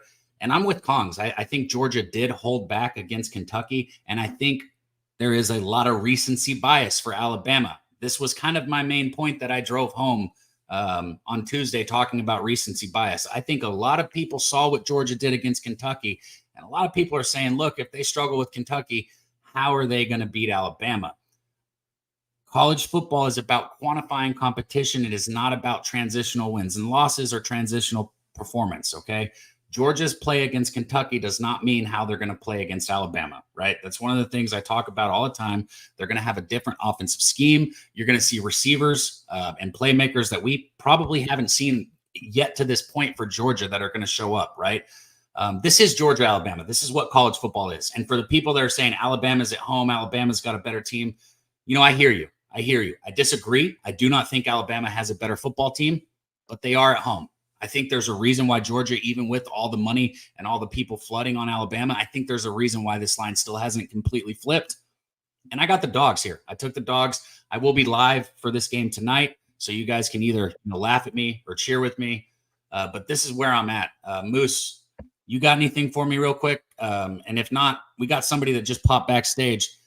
Man, this is what I've been looking for. This is what I've been looking forward to doing, is getting some of you guys on from the chat, man, to give us a best bet. Did you bet this game, Moose? I did. I am. How about this? I want to hear your bet. Let's let this person give us their best bet. This is somebody I have not been on screen with yet, so I'm very excited about it. Let's let them give their best bet, and then I want to hear everything you got to say about this. You got it. Sound good? All right, man. Well, without further ado, guys, so excited to share the screen with this guy, man. He's in the chat. He's been bringing us winners. I pay attention to what you guys put in there constantly. I write it down. Even when I don't say it, I write it down. And this guy's been bringing us winners. Let's see if he can bring us a winner here on screen. Our dude, Gravy Bets. What's up, man? What up, though? What's good, guys? What up? Yeah, man. Hey, I see that you got that in the air. What strain you got in there? Oh, this is right here. This is Cali Glue right here. Hell yeah, man. I can go for some of that. I got some lemonade. I got some lemonade runts too, right there. Man, I tell you what, that lemonade runts is some fire. I've actually had that strain. Absolutely. What's good though? Man, you know the deal. Yeah, I popped it. Yeah, this early morning money. Excuse me. Y'all know what it is. Both ways work. Early money or early money. Wait, I can't. You got it, bro. Early money morning. Early morning money. You got it. Gravy. What you taking us to, man? How are you going to get us paid this afternoon? Yeah, I'm gonna ride with this Northern Illinois game, and that Northern Illinois versus the North Carolina State. I would take that first quarter money line, go with the plus money. It's plus 170. Looking at the trends, it hit like the last 5 times, including the Notre Dame game. So I'm looking at them and looking at North Carolina State. I don't think they've covered the spreads yet, but anyway, I'm just looking at Northern Illinois to pop out there early on them, and they've had an average of probably like 5.8 points that they've been leading after the first quarter. So try to hit that for that plus money. Hell yeah. So the Northern Illinois, man, I was messing up the graphics, moving us all around. Jose's not backstage anymore, and I'm not the best at it, but I love it. So Northern Illinois plus money, and anybody who's been taking the plus points with Northern Illinois has been getting paid all year. I mean, that's getting you paid. So I can dig that for sure. You got anything else you wanted to bring to us, or was that you bringing us your best bet right there? Well, of course, I got the ARBs. I put them in the chat. Don't nobody really talk about that, but that's really what I've been focusing on a lot. That's you putting those in there? Yeah, absolutely. Damn, Jose, I wish I knew which one you had. So it's like live ARBs. If I look at live ARBs right now, if I'm looking at live ARBs, you got looking at live ARBs, we got only thing live right now it'll be soccer, Bundesliga. So we're gonna keep it with the NCAA talk. But if I go to the pre-match, look at some pre-match ARBs, I put one of the pre-matches in there. It was a short percentage, that you could win. But like if you look at the one right now, I put in there as well. It was the Minnesota Michigan. It's up to 4.14%. The market is total touchdowns. The betting books is over 3.5, minus 170 at DraftKings, and under 3.5, plus 130 at Fanatics. So bet size, just for if it was $1,000 better, bet size would be $1,000, and your profit would be $79 right after that game would be over. So automatic profit, risk free, right there. Man, that's awesome. I'll tell you what, we're gonna have to get you maybe on a Medicate Monday. Shout out to my dude Dutch; he's actually about to be here. Maybe Absolutely. On a Medicate Monday, or in a situation where we can like explain to people a little bit more about what you're talking about. I think that's awesome because guaranteed money, you can't go wrong with that, man. Yeah, we got to build up that bankroll, absolutely. And so guaranteed money, you definitely can't go wrong. And then you can sit in ARB all day, But I got some other bets as well too. So but I'm trying to focus on guaranteed money. When you can guarantee money, then you can't beat that. Hell yeah, man. Well, dude, I appreciate you popping up here. Like I said, we got to get you on here more, man. It was good meeting you. Gravy, man. I love that you came up smoking with us. That's bringing the good vibes, man. Bringing the good vibes. Peace to everybody in the chat. Peace, everybody. GB9 on the grind.com. Yeah. Much love, my dude. Dude, what a cool guy, man. Yeah. Came up here with the blunt sparky, man. I know my dude Dutch is gonna appreciate the hell out of that, just like I did. And speaking of appreciating that, I see him, he's getting it in right now. He's coming to give you guys the action, even though he's getting it in. So I'm gonna get him up here without any further ado. My dude from Medicate Monday, the best show on the damn planet, along with the Tailgate. We're getting there. Moose. Hold up. We're getting there, Moose. We're getting there, Moose. But shout out my dude right here, Dutch Boy Fresh. What up, man? What up, fellas? Oh, he's on the Stairmaster. Are you kidding me? Yeah, hey, man. Did you see our dude Gravy Betts when you were backstage? Came up with the blunt fired up just now. I thought that was Justin for a minute because I was just getting situated. But yeah, shout out to Gravy Betts. I missed the blunt though. Yeah, he had the lemon runts too. He had the lemon run. Ooh, the Runs gang, huh? Yep. My bad. I'm gonna have it like this. No, you're good, man. Nobody really cares. They just want to get paid, man. Yeah, wifey sleeping. You texting me, so I fucking took the pre-workout and said, "Let's go real quick." Hell yeah. I gotta get a little sweat in today. Fucked up my lower back. We're gonna attack this card. We'll start with these props here that I got. I really like these props. We've talked a lot about it, Cab. Like, the prop market is a beautiful thing when it comes to college football. I really just want to bet props in college football. I had like 8 of them. Had to narrow them down. Let's get to it. Yeah, I know we're aligned on maybe 2 of them, for sure 1 of them. But you guys will hear one of my best bets here from Dutch too. So I'll go ahead and say it when he says it. But let's get to it. Yeah, so we'll just go with where we're aligned on. KJ Jefferson, UCF quarterback. Obviously, we know him doing big things in Arkansas. He's a big boy, man. bigger than probably half the guys on fucking defensive line for Colorado. Over 43.5 in rushing yards. Just went over this number 2 of the 3 games. Off a bye. Against TCU, we went over this in the first half. Cab knows that. So I think he goes for 50 easy today, man. 2 touchdown point favorites. I don't think they cover the spread. I like Colorado to be in this game. On the other side, I didn't think this out. I don't like talking and walking. How does Mathis do that shit? How does Taylor do it? I'm already out of breath, bro. Like, what the fuck? And she's got the heavies too, so it's like Yeah, you she's ain't like- dragging like a 40 little bit more pounds. scary up front too. I'm like, how the fuck? I think I like the water bets better. She just stands and Oh, I'm Move a okay little. with those. I'm yeah, the okay water with bets. those. I'm a big fan of. I'm ready for jumping jacks. I seen that, right? I was like, I couldn't help but think of T's ass when you said that, though. I was like, Yeah. no, yeah. But all right, on the other side of it, I'm on Shadur Sanders over 301 passing yards. Best number I got at the time, and this was tweeted out. I believe it went up. I seen that 307 at some places today when I was looking.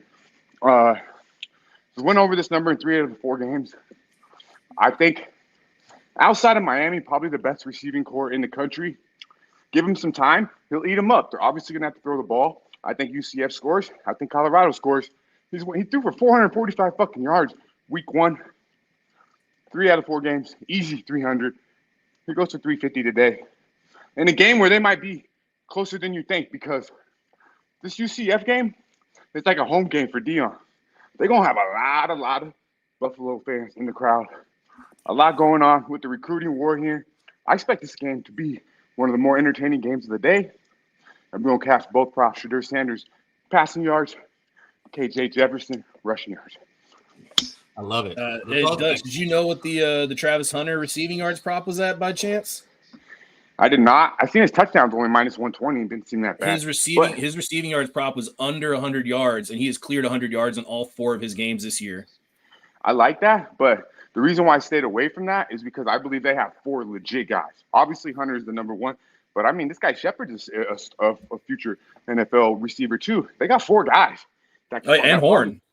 And Horn. And then I got that little dude. They got 4 guys, 3 for sure, that are going to be playing on Sundays. And you give Sanders time to throw the football. He's one of the better quarterbacks we have in the nation. Yeah. 300's easy, man. This UCF pass defense is fucking horrible. They gave up 400 to Hoover. Cab was on that. I was on that. Beautiful. I mean, they're like bottom 100 in pass defense. And now you get Shadur Sanders coming in with half of the fucking stadium where Dion's from. It's going to be a beautiful thing. Man, I like both these props. Shout out to you guys in the chat, man. We hit 235 just a minute ago, a little over 220. I'd love to see the 250 mark, but Run it thank up. you guys. Run it up. Yeah. This is the best look on the board right here, ladies and gentlemen. Prop number Maybe 3. Step Speaking it of up. running it up, we're going to go to Step it up. Louisville. And actually, we're going to Notre Dame. Louisville versus Notre Dame. A lot of hype on Louisville. Shout out to our guy, Kong's Clips. Be sure to check him out. Medicaid Mondays, the hottest 5 minutes in sports. You'll get all the fresh looks from our boy Kong's Clips on the Sesh Medicaid Mondays for week 5. But for week 4, I believe it's week 4. Might already be week 5. These fucking college weeks go by so goddamn Week 5. fast. Week 5. So, week 5, best play on the board, in my opinion, Riley Leonard over 54.5 rushing yards. It's a beautiful fucking thing. I mean, the best thing this guy does, he's a white boy, don't get it twisted, but the best thing he does is run the fucking football. Having it in his shoe, getting into all the weapons there in Notre Dame, and maybe they just don't have as many weapons as we thought. But the best option outside of Love is Riley Leonard running the fucking football, averaging 80 yards a game. Went over this in 3 out of the 4. Only time he didn't was that fucking weird-ass game against Northern Illinois where we were on the Huskies. 54.5 is very, very easy. You look at Louisville, they're good against the run. Who the fuck had they played? Haynes King last week went over this number. I believe he had right under 60 rushing yards. I like him a lot today. Easy money. Riley Leonard over 54.5 rushing yards. Hell yeah. So we got the 3 props: Jefferson over 42.5 rushing, Sanders over 301 pass, and I think the line moved, but whatever. You tweeted it out, and then Leonard over 54.5 rushing yards. Man, beautiful. Riley Leonard. How are we feeling about that Louisville Notre Dame game, Moose? Louisville. But, I mean, we got split sides on that. If you didn't see the start of the show, Dutch, it started off with Guns on Notre Dame and Moose on Louisville. I had to give Moose a hard time and tell him he was being a dick because he told Guns that his breakdown sucked. I mean, he said some things that was like, hey, corrections. Let's, I'm a teacher. I got to bust out the red pen real quick. Uh-huh. Man, it was a good time, though. It was good hearing both sides. Tonight, Dutch, I'm with Guns though tonight. I'm with Guns. I think Notre Dame runs these boys off the field. Georgia Tech outplayed Louisville. They outgained them. They out fucking everything against Louisville and somehow didn't cover the 10. I don't think Louisville's that good. I watched that game. Shout out to my guy Kong, but Louisville ain't that good. I think Notre Dame runs them off the field today. That's a real defense they're going up against today. Let's go. We got another person on the other side, so I'm excited for that game. I didn't bet Notre Dame because I feel like why would I lay a touchdown with a team that didn't impress me against the Aggies until late, and then obviously late in the night against Northern Illinois. So I want to see if I'm correct on Notre Dame. I think they're a lot better than people think, though. Well, I tell you what, Dutch, before we get to the Moose droppings, and I want to let everybody in the chat go ahead and start getting ready. I'm going to try and hit my best bets, make sure Moose hit all of his, but drop questions because I know there's games, things that we didn't talk about. Drop them, and if you already dropped it, drop it again so I can highlight it, I can star it. I want to let Moose get after it. He has 94 and I got pages 2 more plays. I'll be quick with these. I got 2 more plays and I'll get out of here. I got 2 unders. Gave it out we talked about it on the sesh. Got it at 23.5. It's at 22.5 now when I tweeted it out. I still think anything under 21.5 is good money with this Auburn Oklahoma game. I think Oklahoma did pretty good. Played pretty good football defensively against Tennessee. Yeah, first half under 22.5, I believe is the best number at this time. Once again, I got it at 23.5, but we'll go best number. I think anything under 3 touchdowns or anything over 3 touchdowns is a beautiful thing. Oklahoma impressed me with the defense. Played solid against Tennessee, probably the best offense in the nation. I know they made a quarterback change, but I actually liked what I seen out of Oklahoma's defense, a little more physical. Same thing with Auburn. I don't think Auburn's a great team by any means, but I think their defense is probably the best thing going there. Outside of last week to Arkansas, they hadn't given up more than 21 points. Pretty much the same thing with Oklahoma. Hadn't given up more than 19, I believe, outside of the 24 to Tennessee. So I like this under an awful lot. I think it's a grounded out, pounded out playoff vibe football game. I like Oklahoma, especially being the dog here, but I really like the under 22.5 in that one. And then I got 24 first half, under 24. That's right, the motherfucking Undertaker in the building. Georgia Bulldogs, the big game. Seth presents Georgia Bulldogs, Alabama Crimson Tide. That's right, we got the 50. You lazy motherfucker somehow, some way got the 50 retweets. So I will go. Yeah, we did. I put out a lazy motherfucker tweet this morning, and we got to exactly 50.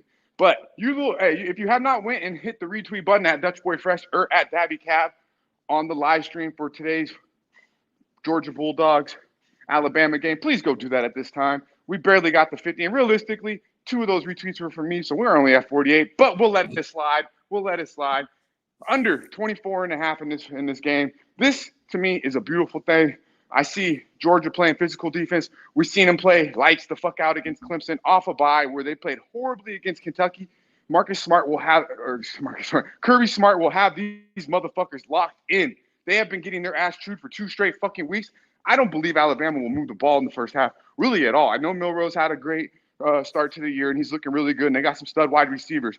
But Georgia will swarm these motherfuckers all game long. I really, really like this under. It could open up a little bit in the second half because the defenses will be on the field so fucking much in the first half. They tire down a little bit. But at the end of the day, this is playoff football. This is the national championship in week motherfucking 5. Under all fucking game long. I like the 49, but first, we know what happens in college football. Shit, we could go to 4 overtime. So I'm staying away from the full game. Give me under 24 first half is good money. Hell yeah, man. Well, Dutch, you said it. We're going to be live tonight, Alabama, Georgia. The Sesh presents Alabama, Georgia, me and my guy Dutch. So please make sure and go ahead and put it on. Tune in, be there. We got over 200 people right now. We should have over 200 people tonight. No questions asked. Dutch, I'm going directly from the UNLV game. I'm going to the UNLV game. See Fresno hopefully lose. And then I'm going directly to the Uber, directly home so I can do the live stream with my guy Daby Cab and all the real ones that support Post Sports Radio in the motherfucking session. When we say sesh vibes, we got to keep it kind of PG because it is a live stream. We're going to bring you one or two things, though, that make you feel like you're watching the session. All right, All right, Cap. I'm going to get this arm workout in. I appreciate you, Moose. As always, my guy. Much love. I'll see you tonight. Run up them likes in the chat, and we'll see you all at 4:30 right out here on the fresh side. Yes, sir. Hell yeah, man. Shout out to my dude Dutch. He brought you guys the goods there. KJ Jefferson over 42.5 rushing yards, which I am on with him. Sanders over 301 passing yards. Leonard over 54.5 rushing yards. Auburn first half under 22.5. And Georgia, Alabama first half under 24.5. Shout out to my dude Dutch. Moose, guys in the chat, I see if some questions are coming on. Did you have a couple more best bets we needed to hit real quick? And let you know where we're at. We're at an hour 40 minutes already. So this is you. You take it for a second, then I'll hit my bets. I got 4 minutes here, right? I mean, no, because the live stream's not starting after this, but don't make it 40 minutes. Say what you feel like. So don't wax poetically here. I mean, you can wax, just not poetically. All right. Well, I mean, I'll piggyback off of what Dutch ended there with, which is the Georgia-Alabama game. What's surprising is that with all the times these two have played, this is only the second time that Georgia's ever traveled to Tuscaloosa. The dog in this series is 9-3 ATS, and there have been 6 upsets. But Alabama has really dominated the series, winning 8 of the last 9 straight up. All right, asterisk, caveat, Saban. He that was a big reason why. Alabama 8-0 straight up and 5-3 ATS and SEC home openers, with their last loss coming back in 2015. Both coaches have fantastic records coming off a bye, but DeBoer has struggled in conference play in his career, and now he goes to the toughest conference in college football. He is 15-18 ATS. Kirby Smart in conference, 42-31 ATS. DeBoer career is really, really well versus top 25 teams. He is 12-2 straight up. One of those losses versus Michigan last year in the Natty. Alabama has not been tested this year. In the one game where they might be, Tyler Van Dyke went down early with the leg injury. Alabama did not look good versus the run against USF. And until last week, tackling had been an issue. I believe Georgia is the better team here and has the better talent and depth. And although I think Smart is a solid coach, I definitely think DeBoer is the better coach and is one of the best up-and-coming coaches in college football. It took a lot from the former Saban assistants a while to unlock the Saban mystery and record a victory, but Smart was the first to do it. Now it's a different version of Alabama, and while I don't think it'll be better, I think it'll be similar. I would like to take Georgia full game, but the Alabama dominance and, more importantly, the game in Alabama has me only looking at Alabama here. While I think Georgia has the better talent, I don't think the gap is all that significant. Georgia took a bit to get started versus Clemson. So you can say what you want about Kentucky, but it also took them a while to get going against Clemson. And again, Kentucky. Both of those games were more or less on the road, the neutral site game and then on the road at Kentucky. Alabama covered 2 of the 3 first halves, and Georgia covered against Tennessee Tech, but did not do so against Clemson or to Kentucky. I think the trends in the home field shows up early, but I am not confident it holds. It will always be tough to bet against the more talented team in a low spread. I'll take Alabama first half, monitor line movement, and hope I can get something over at least a field goal for Alabama if it shows up. I decided not to. I feel like Georgia's probably going to be the right side at the end of the day, but I will trust Alabama first half. Let's see if it becomes a thing again. It used to be gold when Saban was there. It did. That was not last year, but 3 years ago, really. It was 3 years ago when that first. It was like a stretch. I felt like it was like a 2 or 3 or 4 year run where it was just like first halves, specifically first halves in Tuscaloosa. So I'm going to go back to it. It is one of those bets where it was the first one I placed because I thought there'd be line movement because I saw the trends. Like, okay, I know how cappers think. They're going to see those trends on Alabama, the straight up victories. And they're going to just kind of start to, they're going to change line movement. But I think first half, there's a time to get Alabama. It's first half, full game. Georgia, I think, has the edge. But I do like Alabama first half. Hey, real quick, where was it? Somebody said, guys, a lot of the chat, which is what we want. A lot of people rolling in chat. Somebody said, please get me on. I dropped the link in there. We're kind of getting past that point. Gorgon. Yeah, we're kind of past that point. But I'd love to have you next week. I'm going to keep dropping the link. I'm so glad our guy Gravy Betts hopped up in here with us, especially bringing the smoking vibes. So I want to see you guys. We're going to keep dropping the link. So next time you see that link, click it and hop up in here. Nutflush said he's got that team total over 27.5 for Boston College. Pay attention when Nutflush drops. Castellanos is out. Castellanos is out for Boston College. Okay.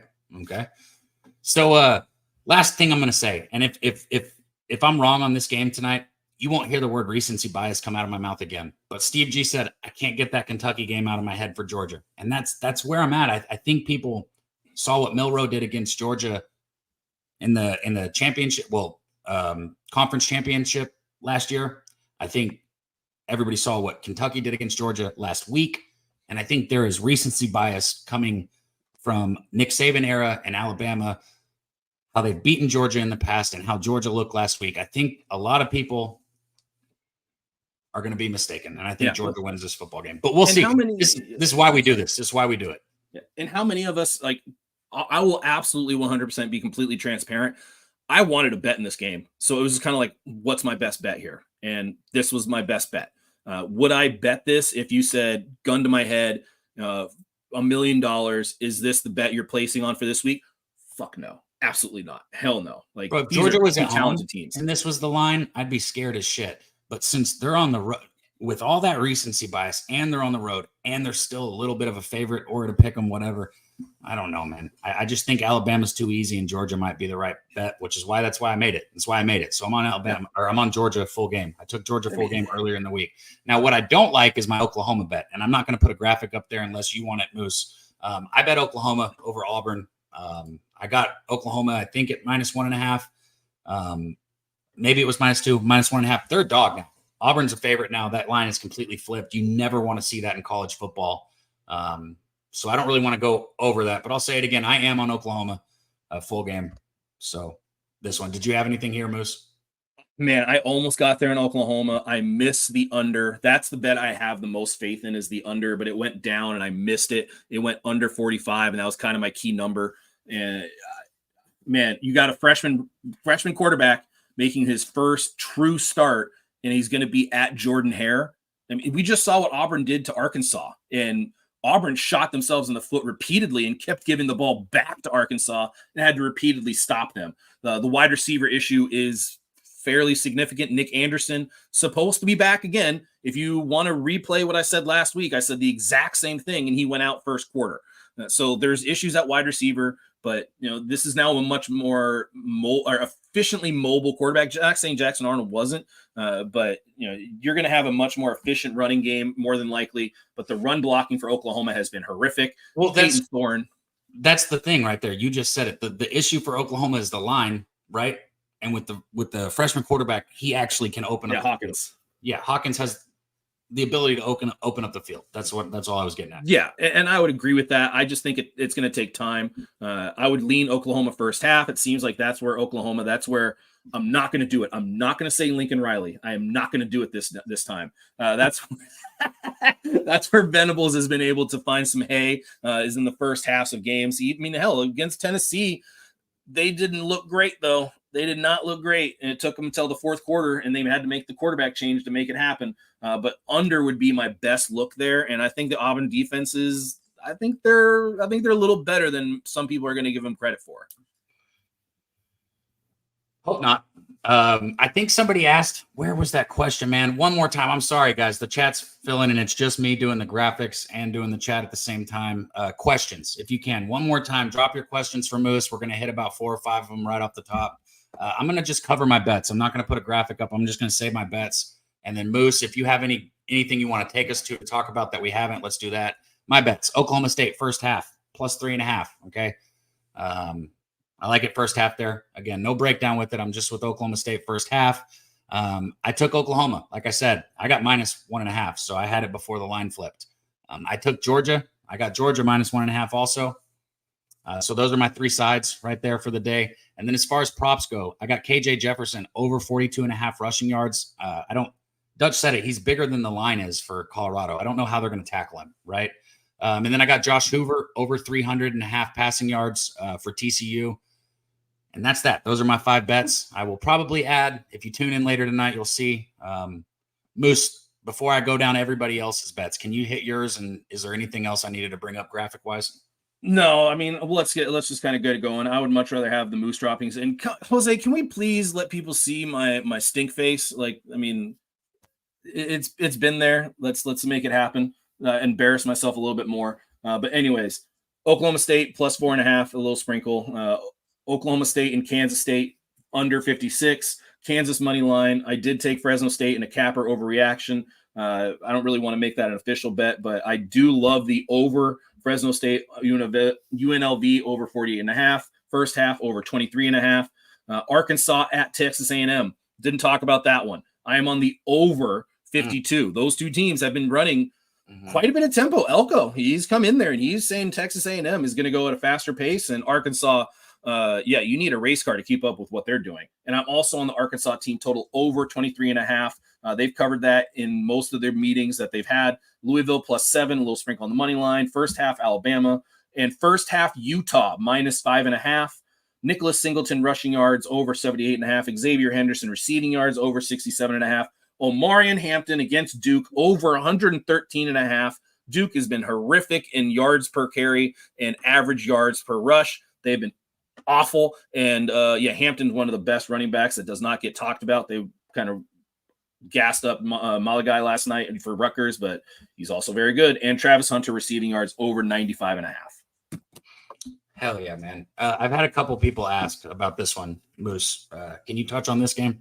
Yeah, hold on. Let me get it on my. Go ahead and pull it up. For me, when I saw this initially, obviously my knee-jerk reaction is Tulane. I mean, I know everybody saw South Florida play Alabama close, but I just think Tulane's still a more complete, better football team here. Go ahead. All right, both of these teams have played a highly variant schedule in very good and elite talent, and then not so much talent. Tulane looked better in their matchup at home than USF did, playing Miami and Alabama. The O-line for USF has not played well, but running backs have been productive, so they're kind of creating their own yardage. I would trust USF, who brought back a lot of the players that were on the overachieving team from last year, but it does appear there may have been some adjustments made on the USF offense and by coaches that are playing them and how they structure and scheme against them. Tulane has been meh against the run, but I really don't trust either team. I would lean USF, but nothing that I would substantially get to the window with. I'm going to give everyone a chance, Moose, to drop any more questions because I know that some of you did, and I can't even find what I highlighted because the chat's been rolling so much. So I'm going to give you guys a chance to drop those questions again. I'm not going to go find it. So if I missed it, you need to drop it again. And while I give you that chance, I'm going to recap everybody's bets so that way Moose can see it and maybe get rolling. But let's do this really quick because we got 10 minutes until kickoff now? Guns started the show off. Actually, let me rephrase that. Stacks, shout out to our guy Justin. He started the show off. Ball State plus 21. And then Guns came in and kicked us off on screen. Notre Dame minus 7. Kansas State. I'm just going to say ATS. Kansas State ATS. South Alabama ATS. So Guns had those 3. And then Wine Time, shout out to him. See him in the chat right there right now. He'll be here to start the stream with us tonight. He had the under in the Notre Dame Louisville game. He has Kansas ATS. He has Oklahoma State ATS along with the sprinkle on the Oklahoma State money line. He has the Illinois Penn State under. And then he also brought you guys a parlay with the prop here. Ollie Gordon over 79.5 rushing yards. TJ Harden over 41.5 rushing yards. And that's going to be plus 250. And then my guy Caleb, Silent Bob, he said mortgage bet on Illinois. So shout out to Silent Bob. He is 1-0 on his mortgage bet. So he owns 2 houses now. Let's see if he can make it 3. Shout out Silent Bob again. Kong came in here. And you know how our guy Kong rocks. Just been killing it. He got Ole Miss ATS. He has Ohio State ATS. He has Texas ATS. He has Oregon ATS. And then he has a prop. Shador Sanders, 3+ touchdowns, plus 148. And then his parlay is Ole Miss, Texas, and Oregon at plus 587. And then he gave you guys another parlay. It's Ole Miss, Texas, Oregon, along with 2 fighters in the UFC, Battle and Anderson at plus 1362. Shout out to our guy Kong's Clips. Dutch came in on the stair stepper where Moose was enjoying watching him walk up those fake stairs. Yeah. He gave us KJ Jefferson over 42.5 rushing yards. He's right there with me. He got Shador Sanders over 301.5 passing yards. Riley Leonard over 54.5 rushing yards. He is on the first half under in the Auburn football game, under 22.5. And he is on the first half under in the Georgia-Alabama game, under 24.5. Shout out to my guy Nutflush, killing with the team totals. Nutflush came in the chat. He gave us Boston College team total over. And then shout out Voodoo Ranger right there in the chat. Just came in recently and dropped us Chase Roberts. Anytime touchdown plus 160. And that's that. Obviously, mine one more time. Oklahoma State first half. I got Georgia full game. Both ATS. I got Oklahoma ATS. I got the KJ Jefferson rushing prop, and I got the Josh Hoover passing prop. Those are my 5. Moose, did we get any more questions that rolled in here? None that I saw. Just people wanted to let us all know what their bets are. So That's beautiful. I'll say it. Hugh Janus wants everybody to know that he's on Baylor.